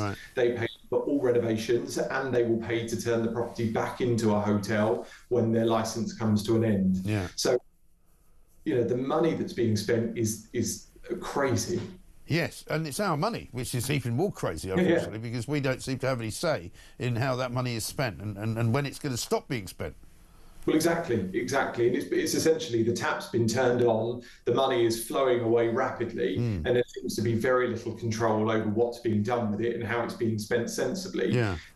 To hark back to the number of people we've currently got on the housing register that will include asylum seekers that have been given the right to stay in the UK legally, we have got 1.3 circa million households that need a home already. That's a big number, isn't it? Let's just go back once again, if we can, to the leasing arrangement. If you are currently renting and you're worried about this situation, if your landlord, say, for example, you've got a 2-year lease or something like that, and you're only halfway through it, and the landlord comes to you and says, look, I want you to move out. What's the legal position if he says, you have to be out by the end of next month or something? Well, if you're halfway through your lease, they can't just terminate your lease unless there's a break clause. So the reality is, unless there's an agreement in place whereby either party can terminate that lease after a set period of time, that's called a break clause. Landlord can't do that. If you're at the end of your agreed fixed period, which could be 6, could be 18, could be 12, however many months that you've set your agreement for, if you're at the end of that period, the landlord currently has the right to take their property back and re-rent it to someone else. What I would say to any listeners is, if you have a tenancy that's coming up for renewal and your landlord hasn't said that, rather than going on to your rolling contract, which is what your agreement will do beyond its fixed period, is speak to your letting agent, speak to your landlord and ask to refix him for another period of time. Right, OK. It's good advice. James, thanks very much indeed for your help. James Hummerston Pope there on the housing problem that we're going to have more and more of, I think, in this country, because it's very clear that most landlords, particularly those which are more unscrupulous, shall we say, are going to go for the government offer. They're going to go for the Serco dangle, because they're going to say, wow, we get paid not only for 5 years up front, pretty much, we get guarantees, we don't have any problems. If there are problems, they'll deal with it. I won't have to worry about it. Let's talk to Steve, who's in Bristol. Hi, Steve. Good morning, Mike. Morning, sir. What can I do for you? I find this government not only abhorrent, but if their lips are moving, they're lying. I'm classed as a bit of an expert on evictions. Now, if the Labour government, when they were trying to get into power, were saying that they're going to stop no-fault evictions, which means they're going to stop issuing Section 21s, they're going to stop issuing notices to the tenants to be evicted after 2 months. Yeah. And yet that's what they're doing now. Well, that would appear to be the result of what they're doing. I mean, surely they must have thought that this could happen. But there again, as soon as they issue the Section 21, the tenants don't have to get out. They can only get out with a court order. Right. Okay? Well, tell me just explain what Section 21 is for people who don't know. Your previous caller mentioned it but didn't use the terminology. Right. If you're coming to the end of your lease and your tenancy, the landlord can issue a Section 21 which says you have to leave within 2 months. Right. If you don't leave within 2 months, on the day after the 2 months has expired, you have to start the court proceedings. That can take up to 8 weeks. Right. Once you've got a court hearing date, then you go to court and the court will deem it necessary that you have to vacate. The property goes back to the landlord. Right. But if you leave voluntarily, most of the councils have an unwritten policy that says if you leave voluntarily, you make yourself homeless and we do not have to house you. Right. It's only when the bailiffs are knocking at the door will they rehouse you. Right. Then they rehouse you in emergency accommodation, and under Section 188 of the Housing Act, with emergency accommodation, you do not need a court order to be evicted. The housing authority can turn around and say, you've got to go, and off you go. Wow. Yeah, this is going to create havoc in all sorts of places up and down the country, it seems to be. Really good call, Steve. Thank you very much for that information. If you're facing any problems here, by the way, by all means do get in touch with us. We'll try and see if we can get problems answered, not necessarily solved. But if your landlord is threatening to evict you because he's got his eyes rolling with pound notes and pound coins and all sorts of money because of the fact that Serco's offered him more money, because we know that that's going on, than the actual going rate that you're paying, then, you know, you have rights. So don't think that you don't have rights, and don't be frightened to get in touch with us. 0344 499 1000. David, South Gloucestershire, said, I couldn't believe that Starmer had the brass neck to turn up at the VE Day parade and sat conversing with veterans, pensioners that only a few months ago he and his cruel chancellor robbed of their winter fuel payments. Also, without any apparent embarrassment, he shamelessly conversed with veterans, handing out cakes, whilst at the same time condemning many of their comrades to life on the streets while accommodating thousands of illegal immigrants in luxury hotels and social housing. Well, precisely what we were just talking about. Absolutely right. Shocking, isn't it? This is Morning Glory. Back after this.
Good evening and welcome to Plank of the Week. It's the one show where you do not have to be worried about judgmental people because we'll do all the judging for you. Let's just have a look at how Humsley Useless is now spending his time.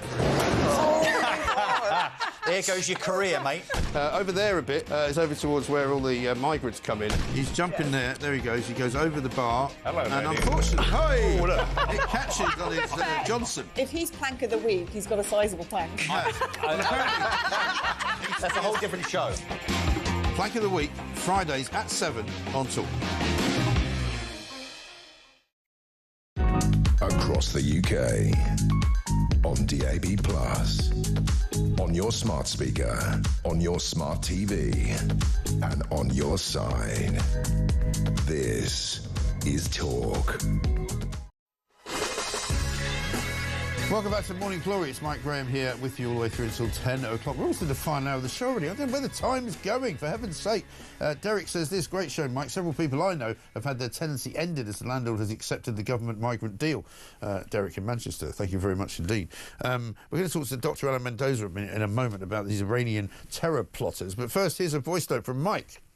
Hiya, Mike. It's Mike calling from the dustbin of the world. 30 years ago, I met a beautiful girl from Russia in Cyprus. I wanted her to come and live with me in England, but how was I to do it? Well, I approached colleges in London, and many colleges were prepared for me to pay £500, and they would give me proof that she's studying there, even though she would not have to attend the college. And then I could have had her come over and live with me. But unfortunately, I also spoke to an immigration officer to see if it was true, and he said, yes, it was true, but thanks for a great show. Bye. Blimey. Well, I mean, it just shows you how easy it is. Incredible. Maybe that's how some of these Iranians got here. We still don't really know. Dr. Allen, very good morning to you. Good morning, Mike. This Iranian plot asks many more questions than it answers at the moment. We don't know an awful lot about who these characters are, but there's a pretty good chance, I would say, that many of them might have come in either to study in this country or on a small boat. Yeah, I mean, obviously details will come out, but clearly they've got in somehow. I mean, it could even be, Mike, that they came in on, sort of tourist visas. Right. We're totally unclear at the moment about the time they spent in the UK and indeed whether they were legal or illegals or just legals who were planning to be illegal, as it were. But yeah, the details are scant, but it's quite an extraordinary operation, as your pictures are showing right now. Yeah, absolutely right. And a piece of the Telegraph this morning says that one of the Iranian men arrested on suspicion of planning this major terror attack on what is believed to be a specific premises had close connections to the regime in Tehran, which would beg the question, if he does have close connections to the regime in Tehran, perhaps it would have been better not to let him in. Well, this is no surprise. Britain has been fundamentally infiltrated by Iranian agents for many years now. Organisations like the Henry Jackson Society, others have been calling this out for years on end, showing the absurdity of having a state that has planned and actioned hostile action against the UK for many years now. What is going on here? Why are we allowing people with these links into the country? Why have we still not banned the IRGC, the group in Iran, the military group that is behind all these terror plots? It seems to me the British state is sleeping while Iran continues to wreak terror on our shores. Yeah, it is extraordinary, isn't it? Because normally whenever we speak to sort of, the homeland security types in this country, or guys like yourselves, it's very clear that there's often, for every one sort of plot that's foiled, there could be another sort of 500 that may never come to fruition or may need further investigation. Well, if you remember last year, the Director General of MI5 told us that since 2022, i.e. just 2 years, there'd been 20 foiled Iranian plots in the UK. 20 in just 2 years. This plot was apparently hours away from being actually launched. So you can see how tight some of the margins are in terms of the security services having to get it right every single time to prevent loss of life on our shores. And it just beggars belief that we're not taking this seriously. Yeah. I mean, presumably after something like this happens, there will have to be internal inquiries going on within whatever organisation should have been better at keeping these people out of the country. Well, there's that, number one. There's obviously the idea of, monitoring people while they're here. Look, clearly the security services found these people, which is great. We obviously were able to keep tabs on them. There was clearly a point when they realised they had to act and grab them, as it were. And remember, there were two different arrest sites. There was one in the north, or a couple in the northwest of England, and then London as well. So clearly, and one in Swindon, I think, too. Yeah, exactly. So you've got a whole big operation here that might have been connected, might be 2 or 3 separate operations. But yes, you've got to work out, how do they get in? Why were they allowed in? What were what groups were they part of? And again, I come back to this idea: the Labour government, in opposition, promised to ban the IRGC. It hasn't done so. Right. Why is it not acting on this? Yeah, I know. It seems ridiculous, doesn't it? Dr. Alan, I'm sure we'll be talking about it some more, but very good to see you. Dr. Alan Mendoza, Executive Director of the Henry Jackson Society. This from Helen in West Yorkshire. Most chemists have a prescribing pharmacist, hence the NHS veering us to go to them for minor matters rather than the GP. Do they? I've never seen one. But you may well be right. Alan in Middlesbrough says this: my Uncle James fought in the 8th Army Infantry and part of the Desert Rats. He survived. Sadly, he never recovered, though. He became mentally unstable, suffered from shell shock, depression and alcoholism, ended up being homeless. He died in his 50s alone and penniless. Must have had PTSD, but nobody helped him. That's a terribly sad story. One from Pete, who says this: I was at Garden Centre when the flypast was on TV. Only us and another old couple clapped and cheered, while the rest of the miserable gits in the cafe sat stony-faced. Even when I said, come on, it's your country, that's 55,000 airmen died for. All I got was a filthy 2-bob snob scowling back at me. Blimey. That doesn't sound great. We've got loads more coming up. Dan Hodges in the next hour. This is Morning Glory after the news.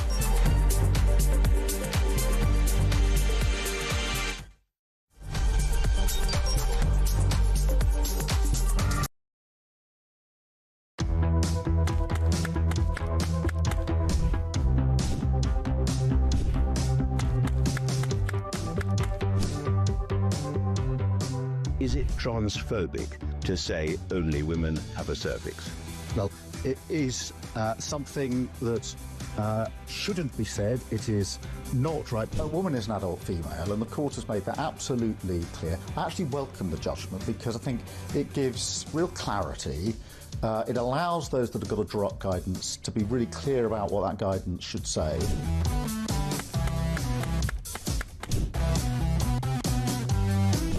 If you want to fight for Remain, vote Labour.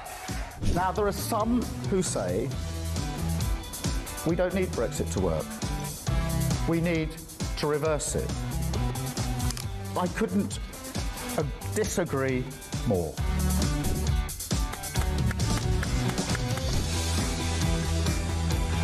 Day after day, there are new allegations of sleaze, of favours, of privileged access. And it's all very well the Prime Minister saying, well, say now, well, I'm paying for it. You've decided to repay £6,000 worth of gifts.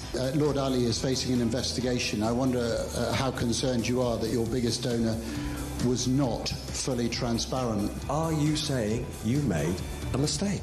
It was right for me to make those repayments. Thank you.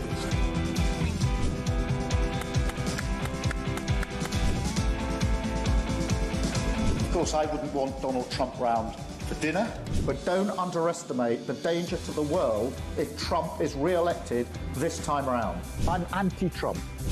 I would like to send my warmest congratulations to President Trump on his inauguration as the 47th President of the United States.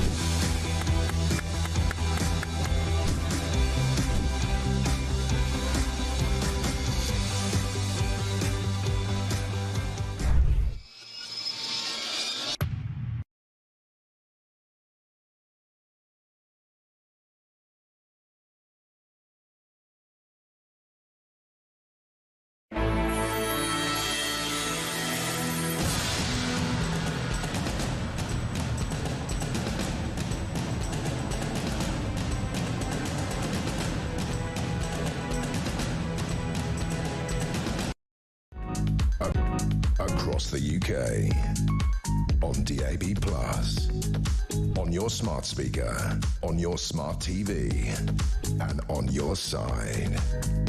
This is Talk.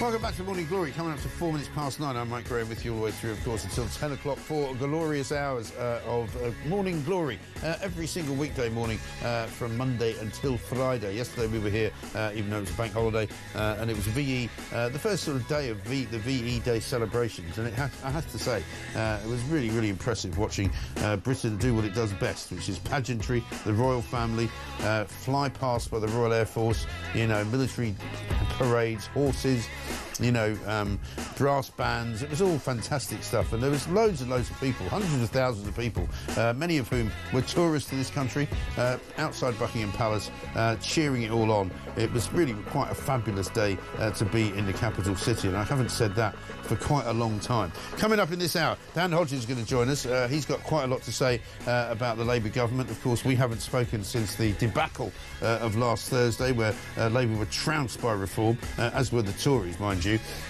who got themselves 10 councils, who got themselves the Runcorn by-election win, and of course who also put quite a few mayors into different parts of the country as well. The earthquake, as it's being called, of reform is still reverberating, and Keir Starmer apparently is now so worried, according to the front page of The Guardian, in an exclusive by Pippa Crerar, their political editor, that he's thinking about somehow rowing back a little bit on the winter fuel payment withdrawal from pensioners, because they might be able to fiddle about with it so that when it comes to this winter, they will move the threshold up a bit from £11,500 rather, because if you earn more than that, you don't get the winter fuel payment. They're going to maybe make it a bit higher so that they will be more inclusive and capture more pensioners, not the very wealthy, because I think everyone agrees they don't need it.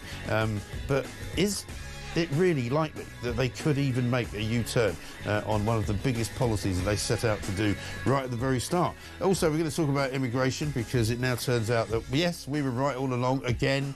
Loads of people come to this country by legal means, using the university system, the college system, education. You just heard from our voice noter there.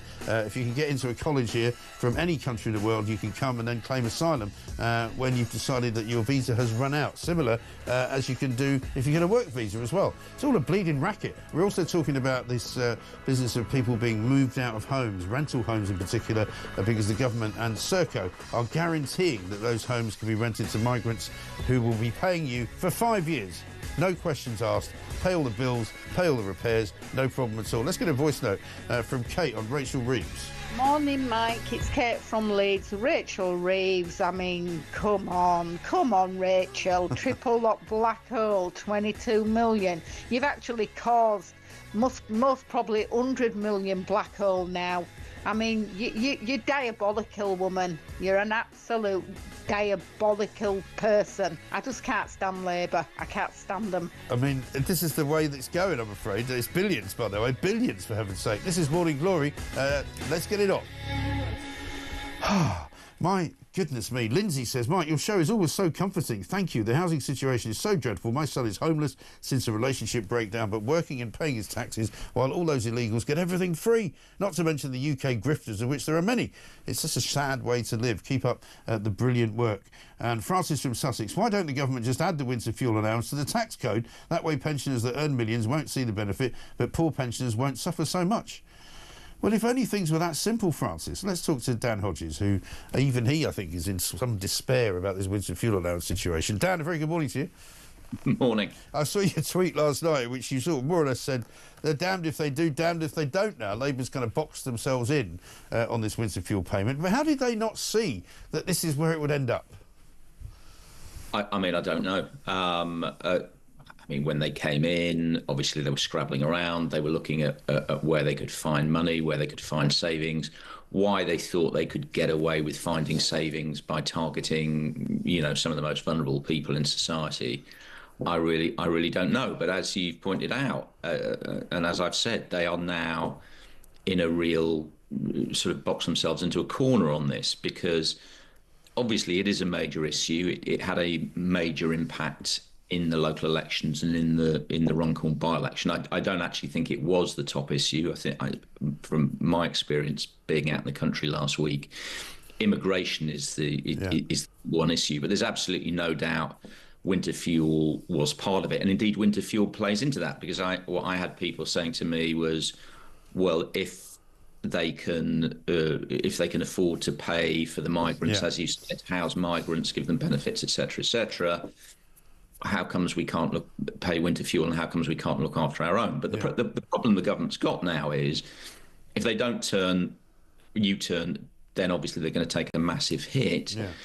But if they do U-turn, then the first thing that's going to happen is Nigel Farage is going to jump up and say, see, if you actually want to bring about real change, what you have to do is vote reform, because that's the only thing that they will listen to. And obviously, if he said that, there would be some justification in that.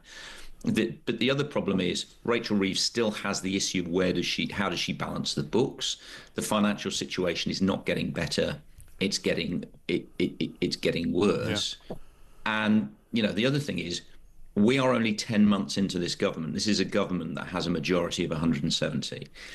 If the government U-turns the first time they hit serious political trouble, and if the government are seen to effectively be on the run from their own backbenchers, then obviously Keir Starmer's authority will be destroyed and Rachel Reeves' authority will be destroyed. Yeah. And moving forward, once backbenchers and Labour backbenchers realise they can push this leadership around, then they'll keep pushing them. Yeah.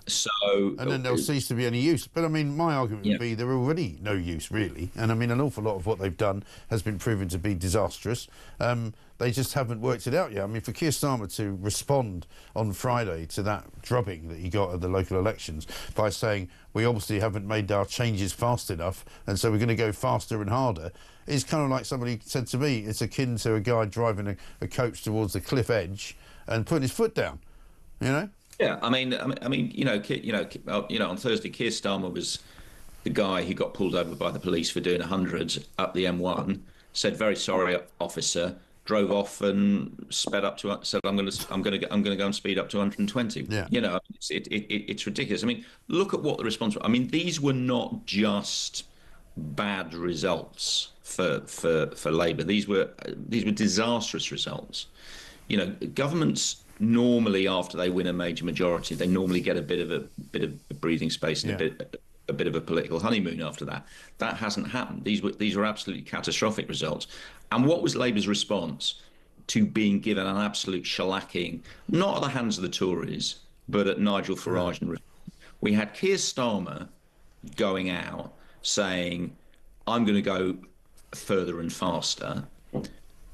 Then we had a senior member of his shadow cabinet going out saying, "Oh, all these people who are expressing concern about the rape gangs are dog whistling." Yeah.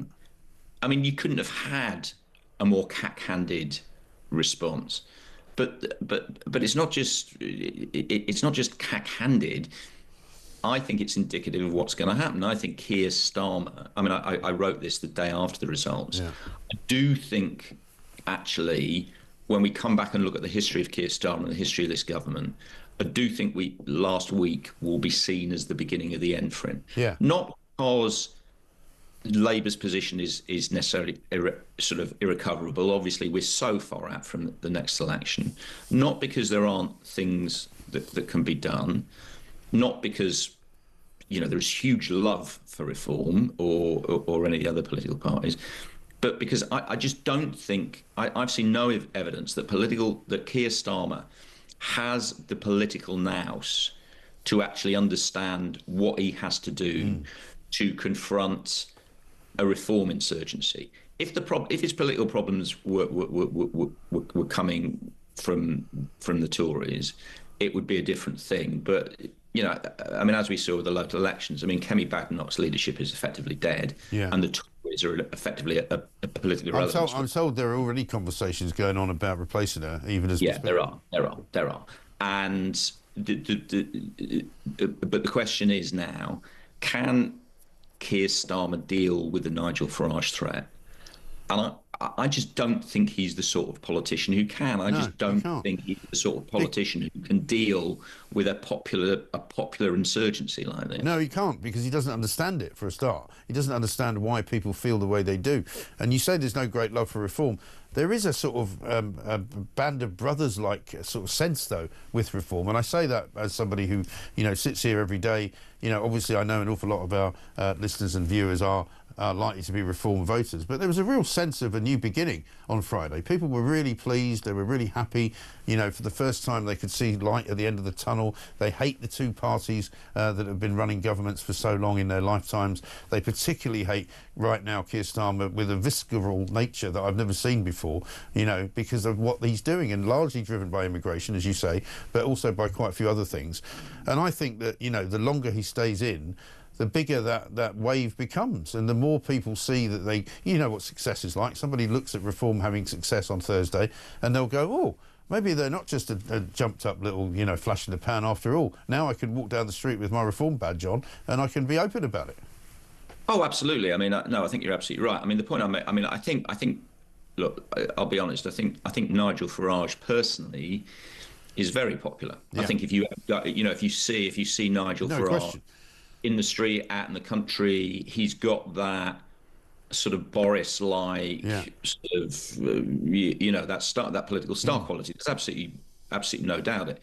I do think people are slightly sceptical about, you know, what lies beneath Nigel Farage and whether or not Reform actually have a coherent sort of costed policy agenda for running the country. The reality is they don't care. Right. They don't well, I mean, the government doesn't have one, so why should they?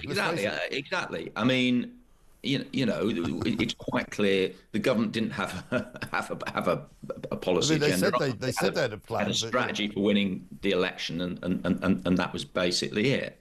But the point is, you know, and I've seen people saying, you know, oh well, now let's see what happens. What people think when Reform start running councils, etc. What, you know, what are people seeing when they're seeing where Labour are running councils? Well, exactly. I mean, you know, for example, what's happening in Birmingham, and you know, so you know, it's not Nigel Farage and Reform do not have to do anything at the moment other than not be Labour or the Tories. You know, all he has to do is not be Keir Starmer and not be Kenny Badenoch. Right. Now, but also, I think what will also become a key battleground, of course, will be this business that was introduced by Zia Yusuf on Sunday and Laura Kunzberg and other shows, where he says, you know, we're going to actively challenge the Reform councils where we are, and particularly in Kent, which will be an interesting one. You know, we're going to challenge what happens to asylum seekers and illegal migrants when they get put into hotels, when they get moved into houses, flats, whatever. You know, they're going to challenge some of that, which could be a real problem for Starmer. Well, that'll be, I mean, that's obviously going to be a real problem. I mean, the other issue now is obviously, you know, we've talked a lot, and a lot of people have talked about the issue of the rape gangs. Yeah. Obviously, we've had this situation where Labour has attempted to kick this issue into the long grass by inviting local authorities to, as it were, apply for this fund that they've said they've set up, enabling the inquiries to go ahead. Now, obviously, none of the councils involved have applied for them and said, please come and investigate how we made these appalling mistakes. I would be amazed if Reform now doesn't step forward and say, yeah, no, come on, we want an investigation in our area here, and it'll be interesting to see what Labour does about that. But the point is, there is still an issue of just head in the sand politics, right? I mean, from both the Tory, I mean, as I said, what Kemi Badenoch thinks she's doing and thinks she's been doing as Tory leader, I don't know. I mean, but she's just completely incapable. She's like a rabbit stuck in the headlights with this reform threat. But again, I mean, we've come out of the local elections. I mean, you've spoken about it. We've seen it in the papers. Labour MPs are pivoting to talk about winter fuel. Yeah. Now, that was an issue on the doorsteps. There's absolutely no doubt about it. But there's a reason why Labour MPs are talking about winter fuel. It's because they're more comfortable talking about winter fuel. Yeah. Winter fuel is a policy area that exists within their comfort zone. And they just are incapable of grasping the nettle on what the biggest single issue facing the Labour Party, facing the Conservative Party, facing the British political class is, which is immigration. And that's the problem. Unless Labour, and it will have to be Labour, there's nothing the Tories can do. I mean, you know, they can get rid of Kemi Badenoch, bring in Robert Jenrick, that might help a little bit. But nobody's going to listen over the next few years to more warm words from the Conservative Party. So the only the only party that can actually practically grip this issue at the moment is Keir Starmer and the Labour Party, and they just don't want to. No, it just because goes Lucy Powell, you know, Lucy Powell, I know how they perceive themselves as politicians. Yeah, and Lucy Powell said the quiet bit out loud. You know, she did the Labour Party a massive disfavour by actually saying what she said to Tim Montgomery, because it didn't just encapsulate their kind of I don't know, their cruel attitude towards some of these young white girls who'd been terribly and horribly abused and in some cases killed by these rape gangs in the north of England. But it also encapsulated their view of the Muslim population, the Muslim, vote in those parts of the country, and also kind of encapsulated immigration, where they kind of don't want to stop it for the same reasons. But it's not that they don't. I mean, I know Lucy Powell, I know Jess Phillips. These are people who do seriously care about the issue of violence against women. But it's the politics. But they don't care about violence against these women. They're terrified of the political backlash, and they're terrified of the politics of this issue. Why? And it's the same. It's the same with immigration, because what is it they're frightened of exactly? They're terrified. Well, a number of things. They're terrified of on the rape gangs in particular. We saw in the election the extent to which the Labour Party vote amongst its Muslim base was starting to fracture. So they're terrified of exacerbating that issue. But surely most Muslim people in this country who live in various communities around the country would also condemn the rape gangs. It's not as if they're going to be offended if you go after the rape gangs and say these Pakistani men from a very small part of Pakistan are responsible for most of this, and therefore why should that affect Muslim communities? That's absolutely right. It's because they are terrified. We heard about weaponizing. They are what they're actually terrified of is that their response will then be weaponized by their critics in that sort of marginal, sort of radicalized section of Muslim political opinion and Muslim political activists. So in other words, there are some Muslims who would be offended by them criticizing the rape. No, there are definitely some. There are definitely some radicalized elements within the Muslim community that would immediately take that, point to the Labour Party, say, look what they're doing. They're stigmatizing our community. We told you, and use that as another stick to beat them. That's what they're terrified of. Now, obviously, they need to see. Well, that's completely amoral, isn't it? Grip the issue, and obviously, they need to grip. They need to set the politics aside and grip the issue for the reason it needs to be gripped, which is this is one of the worst scandals in British history, and it should and we should have a full national. No, we shouldn't be talking about are we going to have an inquiry here? We should be having a full national inquiry.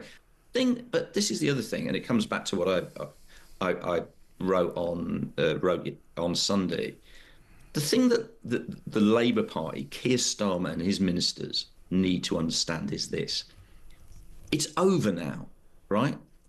There are two options here.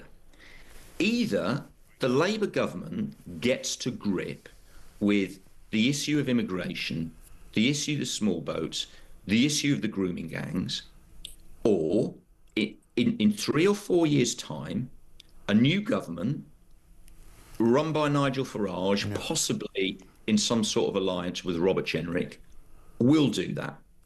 The British people are not going to listen to any more deflection and any more excuses now. They want these issues gripped. They're not going to be bought off with, well, we know you've expressed concern about immigration, but here are some breakfast clubs. We're going to stop the boats. We're going to all these Labour MPs running around saying, oh, what do we do about Nigel Farage? What do we do about reform? What do we do about the backlash? This is it. You've got to grip the issues that the British public say they want you to grip, not the issues that you want to grip on behalf of the British public. Yeah, exactly.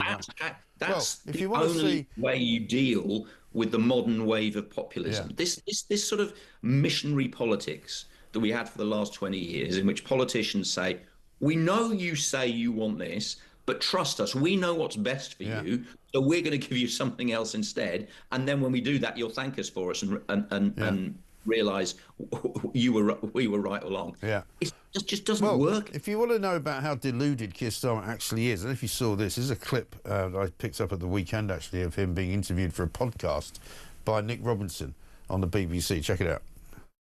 Can now change the country for the better. And what do? You make promises you can't keep and don't really intend to keep, and you don't do the change that's needed in the country. I feel very strongly, if you're not going to deliver, if you're not going to keep your promises, don't it. Yeah. It's very good advice, that. You should take it. Yeah, that's But he's it. not talking about himself, because he seems to think that he's kept his promises because he's deluded. But this is the problem. Keir Starmer didn't win the last election. The Tories lost the last election. It wasn't a positive vote for Keir Starmer and Labour, which is why they only got 34% of the vote. And even within that context, the reason why Labour won is because people thought, look, we've got nothing left to lose. Right, we're sick of the Tories. They haven't got the answers. We might as well give Labour a go. Labour said if we vote for them, they will introduce change. What have we got to lose? Yeah, and it turns out no one in the country, and we saw it last week. Nobody in the country thinks Labour has introduced anything like the sort of change that the British people were expecting. So what is going to happen is, as we move forward, if Labour cannot get to grips with these issues, as I say, it doesn't matter what they say about Nigel Farage, how fit Nigel Farage, how much of a fraud Nigel Farage is, how wacky some of Nigel Farage's activists and councillors and candidates are. They're simply going to say, we've got nothing to lose. We've tried the Tories time after time. We've tried Labour time after time. We've got an alternative here. I don't know whether Nigel Farage will make a good Prime Minister or a bad Prime Minister, but what the hell? Why not roll the dice? Yeah. That's what people are going to say, unless the Labour Party can start and the government can start to get to grips with, as I say, the issues that the British people are saying they want to want them to get to grips with. Yeah. No, but absolutely. This idea of we're just going to carry on, we're going to go further and faster with what we've been doing for the last 10 months. I mean, forget it. I know. It's mad. It's insane. Dan, listen, good to talk to you. We've got to run. I don't know where the time goes. We're nearly 25 minutes into the show in the final hour. Commentator for the Mail on Sunday, Dan Hodges. And come round, of course, to my way of thinking. Starmer's a dud. He's done. He's finished. Stick a fork in him. This is Talk.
across the UK. On DAB+, on your smart speaker, on your smart TV, and on your side. This is Talk. Welcome back to Morning Glory. It's coming up to very nearly 9:30. We're here until 10, of course. Julie Hartley-Brewer's back. She'll be here to tell us what's coming up on her show just under half an hour from now. We're going to speak now to Major General Nick Kaplan, Chief Executive of Blind Veterans UK, and Tony Hayes, founder of the charity Veterans Voices, a former soldier who served in the British Army in Northern Ireland in the 1970s. It's VE Day week, of course. We saw yesterday an amazing display of pageantry, of great British history, of military might, and, of course, of the flypast and the royal family at Buckingham Palace. Hundreds of thousands of people turned out, and it was a great day. Today, most of the focus is going to be on ceramic poppies, 30,000 of them installed at the Tower of London for the VE Day anniversary, originally made in 2014.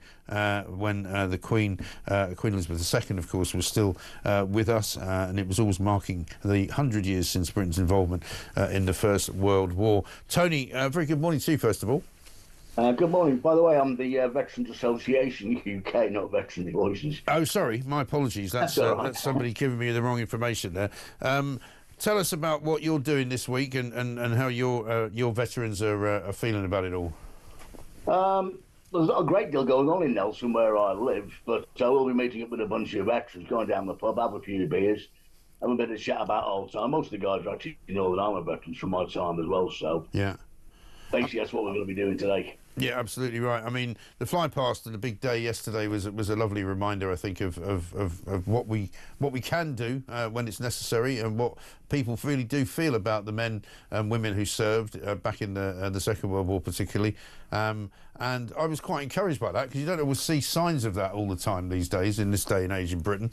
And so I was really quite sort of heartened, I think, to see the celebration. Yeah, absolutely.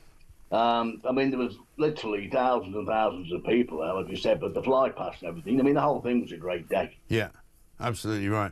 And I mean, obviously, things are not easy for some of you guys who served in Northern Ireland and back in the 1970s. You know, the attitude sometimes of governments is not what it should be, in my view. Sometimes there are people who feel put upon. Many of your colleagues have still been investigated for things that happened, which in my view shouldn't be the case at all. What's your view of all of that stuff? Well, I'm absolutely fuming, to be honest. In fact, it was in 2019. We used to have a satellite office in Accrington in Lancashire. Yeah. And the local MP, a chap called Graham Jones, he's on the Defence Select Committee, he came to see me. He knew I was a Northern Ireland veteran. I made a bit of a chat about what was going on. I actually went over to Belfast in 2015 when I first found out about the witch hunt. Yeah. I made a long chat about that, and I put forward a portfolio for him and stuff. Well, you know, things I've got, like the yellow card, which is rules of engagement for Northern Ireland.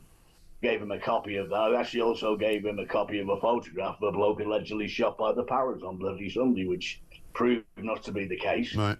I said the whole thing is a witch hunt. He came from Blair initially. For whatever reason, at that time, it was still going ahead. And we did manage to put the block on it through Boris Johnson at the time. That was back in... I think under pressure, Sunak then sort of reopened it again under pressure, Jerry Adams and co. Then we got the legacy bill came out for May last year, and all of a sudden Starmer gets in. The next thing it's being repelled. Yes, yeah. So the situation currently is that the protection that was given to you veterans from Northern Ireland is now going to be removed, right? Yeah, the second time. Yeah, which is extraordinary, isn't it? It is. It's. I mean, I can't believe it. But again, Mr. Starmer, he actually last September he went behind everybody's back on the QT, and I fought for several years to get the law changed for veterans, for homeless veterans, and for guys coming out of the military to be given top priority to housing. Right. We got it. I've even got the email from the then housing minister, Heather Wheeler, and unbeknown to everybody, Mr. Starmer last September went behind everybody's back on the QT and repelled that bill as well. Right. Amazing. And so what does it feel like when you see him sitting there behind the royal family, watching it all, talking about on social media how he owes a great debt of gratitude to our heroes from the military? Yeah, well, he shows no gratitude whatsoever. Absolutely none whatsoever.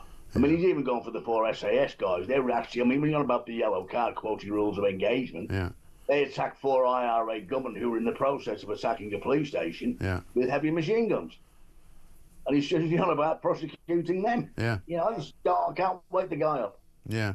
It's extraordinary, isn't it? What would you say to him if you could be put in front of him? You wouldn't want me to say. You wouldn't want me to say on air. Well, try and make it clean. Keep it clean. What would you say? I will keep it very clean, but I will certainly object. It take me all my time to keep my hands to myself. Let's put it that way. Yeah. Yeah, I know, it's shocking, absolutely shocking. But let's talk about it again, Tony, because when it does come up, I'd love to hear your views on it as we get closer to anything that happens anywhere near a court. Tony Hayes founded the charity Veterans Association and a former soldier who served in the British Army under no apprehension, under no confusion either about the fact that Keir Starmer is no friend of the soldier and certainly no friend of the veteran. So for him to prance about and pretend that he is frankly pretty insulting. Major General Nick Kaplan is here, former Chief Executive of Blind Veterans UK. Very good morning to you, Nick. Good morning, Mike. How are you? Yeah, very well. Good to see you. Thank you very much indeed. What are you up to this week in terms of VE Day, in terms of some of the celebrations that are going on? Well, I'm now retired and living up in the Outer Hebrides, but I had the opportunity yesterday to watch the celebrations in London on the television, and I was with them in spirit, having experienced similar things like that in London before. And you've got a real flavour, a real taste for the pageantry, the celebration, the everything that's good about this country. It was wonderful to see. It is wonderful to see, particularly in this day and age when you don't see it that often, and sometimes you wonder whether that kind of feeling and that kind of pride in our country can still be there. And so it was really, for me, it was very heartening to see it. Well, I just think it's reassuring. And we've seen it at the D-Day celebrations last year. And yesterday, when the crowds were out there in such numbers and with such enthusiasm, showing their respect and their appreciation for everybody who helped to make this a successful conclusion to the war 80 years ago. It was a remarkable event. Yes, it really was, and much more to come. As I say, the poppies, 30,000 poppies being placed at the Tower of London, which was an incredible scene. I don't know if you remember when it first went in there in 2014. I mean, it was really, really hard to get to, but most people managed to get to see it at some point. It was you needed to be determined to get there, but it was well worth the wait. It was the most extraordinary spectacle, and hats off to everybody who brings these things together. The poppies around the tower, and yesterday the pageantry. Yesterday, we saw Garrison Sergeant Major Vern Stokes, who's a very, very modest man, but he stands there and watches these things come together. It's like at the Cenotaph every year. It's people like those who make these spectacles work, and they deserve quite a sort of a slap on the back as well. Yes, absolutely right. And pubs are going to be open a bit later on Thursday. I don't know if that stretches all the way up to the Hebrides. Hopefully it does. I've like a couple of times I've been up in that neck of the woods. It's quite hard to find one that was open, to be honest. But are you sort of far removed from it up there? Do you feel as though you're still kind of connected? Still connected with through the wonders of modern communications, and we've got our own veterans community up here in the islands. They played their part, Army, Air Force, and Navy, and they come together periodically, and you have that wonderful camaraderie. I think it's the case wherever you are across the country. When you can get the veterans together, there is an almost instantaneous camaraderie. People looking out for each other and helping each other. Things that they learned in the services that they continue through their lives. And I think you get that sense also, even from the few World War II veterans that we have left. About it being a team thing, about it everybody looking out for each other, and that appreciation of being in it together with other people. Yeah, well, I wish you well, Major General. Thank you very much indeed. Major General Nick Kaplan, there, former Chief Executive of Blind Veterans UK. Let's get a voice note from Joanne. Morning, Mike. Joan from Norfolk. I rang the doctor's surgery on the 14th of April. I wanted to speak to the GP because I wanted an appointment that I've got with a consultant escalated because it's currently sitting at a full 51-week waiting time. The first appointment, because it wasn't classed as an emergency or anything like that, the first appointment that was available from the 14th of April was today. this afternoon, and it wasn't offered as either a face-to-face or a telephone. It was just automatically a telephone appointment. So in terms of the NHS and more appointments, etc., as you would say, what a load of old cobblers.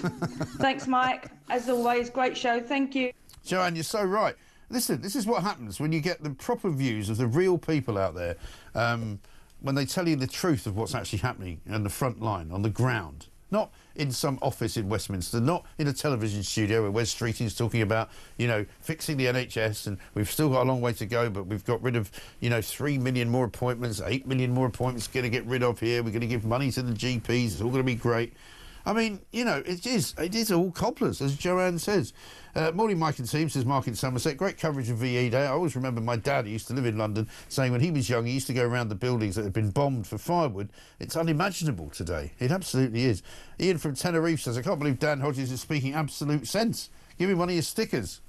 I haven't got any. They've all gone. I'm trying. I ran into a woman called Fiona down in Sussex at the weekend, and she was like, if I send you in a...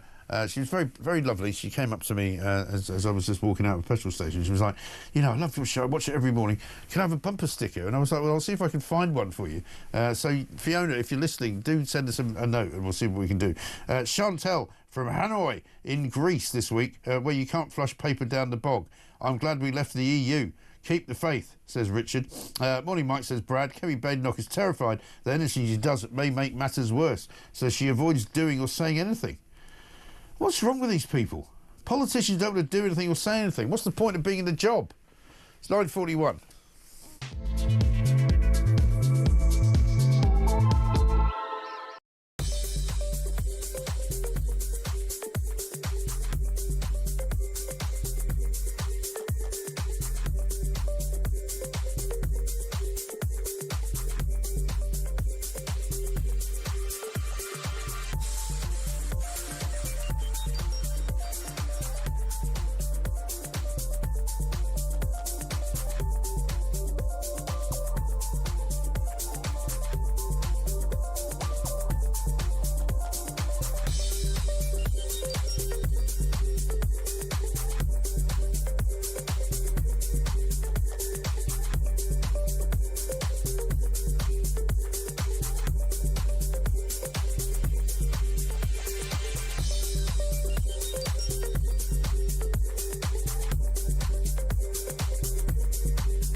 Across the UK, on DAB+, on your smart speaker, on your smart TV, and on your side. This is Talk. Welcome back to Morning Glory, 9:43. I've got this from Sean. He says, if any of the Iranian terrorists arrive here across the channel, I have no doubt the government will do everything they can to keep it from the public, says Sean in Bridlington. And Joan says, Mike, it's no use Starmer offering us our heating back. This country will never forgive him. Get the hotels emptied and the boats going the other way. Absolutely right. Let's get a voice note from Mark. Hi Mike, Mark from Manchester. Funny thing is, all these landlords are going to be renting out the properties to the government for 5 years.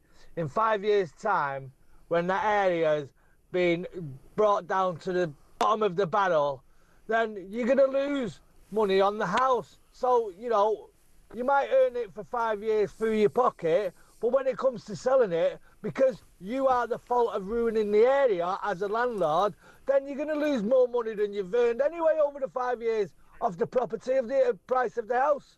Interesting point.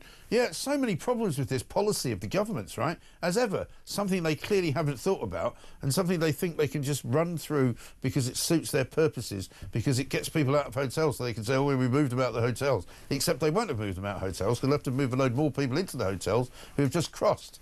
That's the problem. Angela Levin's here, though, our favourite royal biographer. Angela, very good morning to you. Good morning. Thank you so much for joining us. Now, you, like me, I'm sure, were looking at that balcony scene yesterday as the beautiful planes flew over with that red, white and blue coming out of the red arrows and thought, there's only one guy that's missing from this, and it's Prince Harry. And, of course, I'm sure they're all very pleased that he wasn't there, but it's such a shame that, you know, the one man who should have been there because of his attachment to the military is so wrapped up in his own weird lifestyle that he couldn't be there. No, it was a shame, and I do find seeing people in the row like that, it's very, very moving, because each time you see them, they're grown a little more, or they've looked smarter, or all that.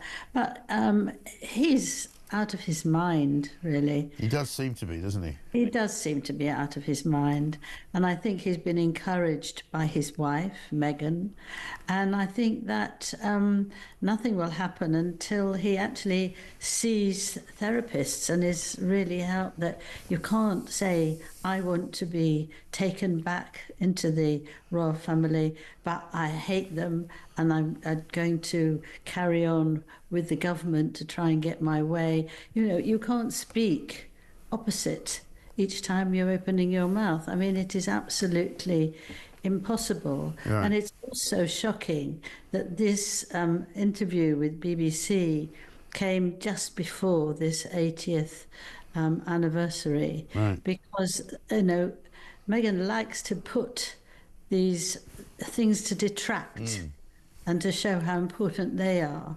And I think that that's absolutely shocking. So everything is ruined. And it was supposed to be a beautiful time, and it was lovely. You can't get over it.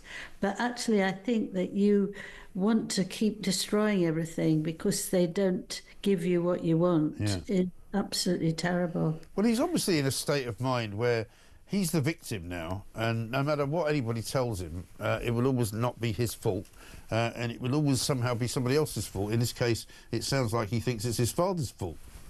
Yes, he does think it's his father's fault, and he has had it said to him several times that he can't answer because you're talking about the government. He can't control the government, and he says, yes, you can. Right. And who does he think is right? I mean, he's now going off to the Home Secretary to see if she would help him or change things. Yeah, I mean, he's never heard anything so ridiculous. I know. He's even implored Keir Starmer, you know, who can't even get his own house in order, to go and sort of talk to the King about getting some security for him, which he gets when he comes here anyway. Yes, well, that's the ironic thing. He avoided saying that I'm talking now about the most expensive and difficult and excellent number one of people looking after me. But there are 2, 3, 4, 5, 6, and he could have, he could be looked after on every other way, but just not to have guns. They can't have guns. If they come from America, they have to. Right. They can't come with guns. But he won't listen. He won't understand that. But he does know it. He does know it. But I mean, he's a wreck. He's a complete wreck. Yeah. She's finished him off, hasn't she?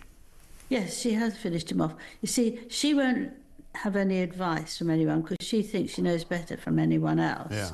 Harry only takes advice from Meghan. He won't listen to anyone else. So she is poisoning him, I have to say, and it's working. And I think it's absolute tragic. It is. I mean, today I'm reading a piece about Ben Goldsmith having a go. Used to be his good friend. Yes. Basically saying that, you know, he doesn't understand why he's doing these things. He says what he's doing is unforgivable, which is a pretty strong word to use about a friend, isn't it? Yes, well, I think that the trouble is, as well, is that so many of his friends have dropped him because they don't like his behaviour. They don't want him to attack the royal family some of them have been in the army, and they don't want to hear bad things about the king, particularly when he's got cancer. Right. So you can't understand why somebody is being so unpleasant. But actually, if you look deeply into it, he's actually being told what to say. Yeah. Some of his sentences, I mean, I know him well, some of his sentences are not Harry spoken sentences. They're someone else. Yes. And I know exactly who the someone else is. Yes, I think we all do. And when he says things like, I don't know how long my father has got, you know, people were assuming, certainly the people that I saw analysing, was assuming he must know something. I don't think he does know anything. I think he was just saying that because he's an attention seeker. Yeah. Yeah. I mean, nobody's told him anything. Even his friends of usually won't say anything about it because he will sell it, and nobody wants that. And they will start investigating the absolute type of cancer it is. Yeah. So that everyone's being very careful. So he makes it up himself. Of course, someone of his father's age, in his late 70s, he can be very dangerous, but it's not up to him to say that. It's cruel. Yeah.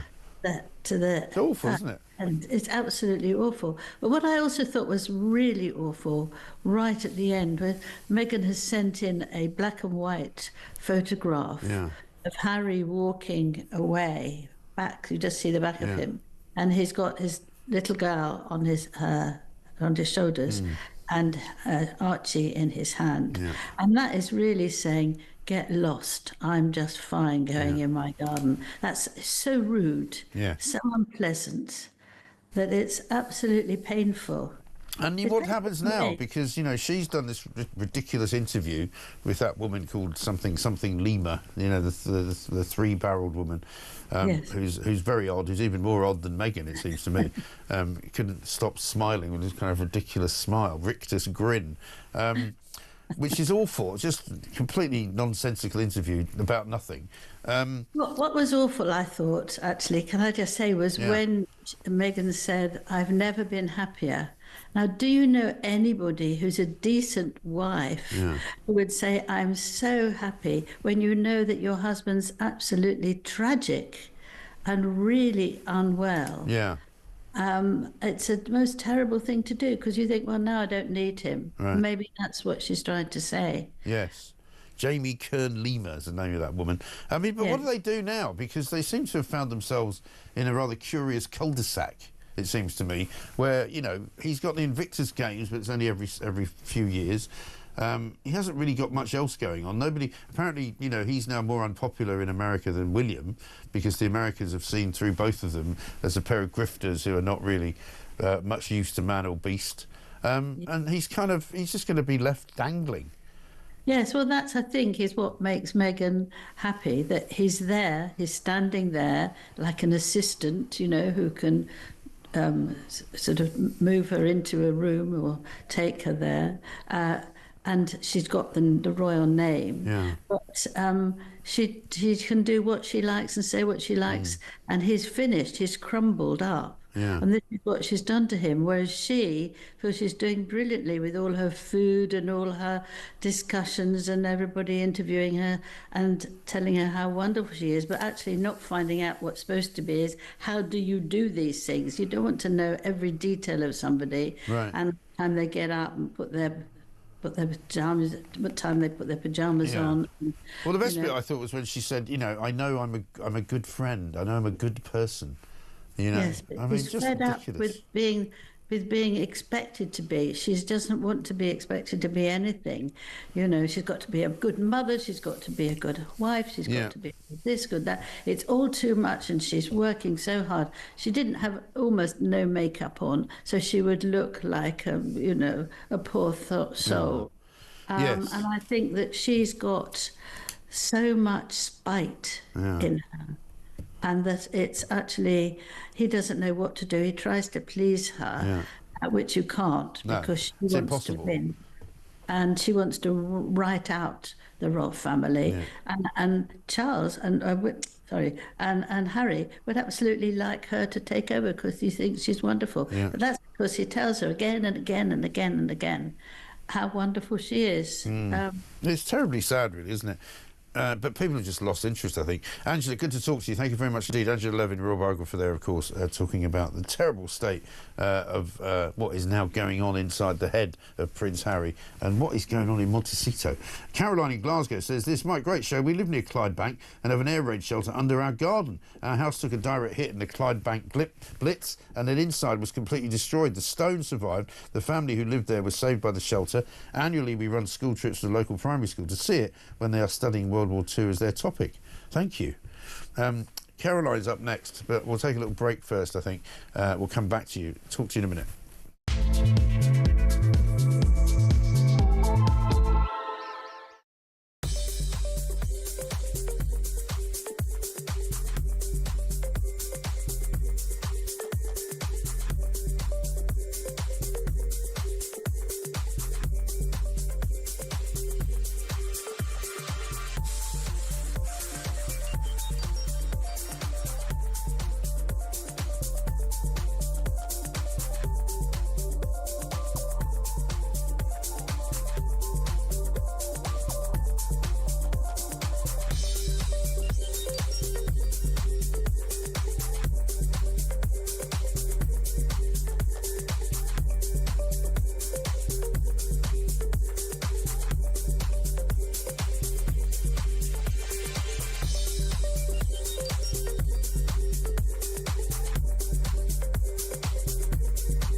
Hi, I'm Kevin O'Sullivan, and I've got a message for you. Welcome back to this blockbuster edition of What Just Happened. It really is a good one, I think. It's so funny that people keep calling me Meghan Markle, because it's Meghan Sussex now. Flynn has said, Samara, I agree with you all the time, but you're just boring.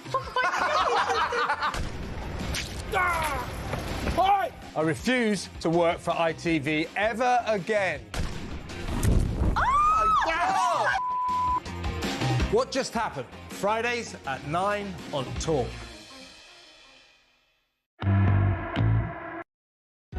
Across the UK, on DAB+, on your smart speaker, on your smart TV, and on your side.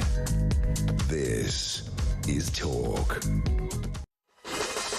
Welcome back to Morning Glory. I'm Mike Graham. I'm going to stay with you till 10. It's hardly worth saying. This is nearly 10. Julie Hartley-Brewer is here. Just take a quick call from... good morning. Caroline is here. Caroline, very good morning to you. Oh, good morning. Amazing to talk to you, Mike. Right, Thanks. very quickly. Yeah, go on. The Renters Reform Bill. I went to a Landlord Association meeting last week. Yeah. I don't think people realise the implications of this. All councils are going to start charging... everyone will have to get a licence if you're a landlord. All councils will charge whatever they want. If you don't pay it and you get caught, the first time is £7,000 fine. The second time is £40,000. If you rent your property out and you want it back, you have to prove you're moving back. If you're selling it, you have to prove it. And some tenants, if they decide, they can't be bothered to pay it because they know all the rights in their favour, it can take you 2 years to get them out. This is absolutely horrific. It's going to be carnage, isn't it? Listen, Caroline, well, let's talk about it again. I've got to run because Julia's coming up and got to go show to do. I wanted to hear more from her. Sorry. Yeah, but I mean, this is the unforeseen circumstances around this business of renting to migrants. A lot of people are being evicted from their homes. Yep. Where are they going to go? Yep. Right?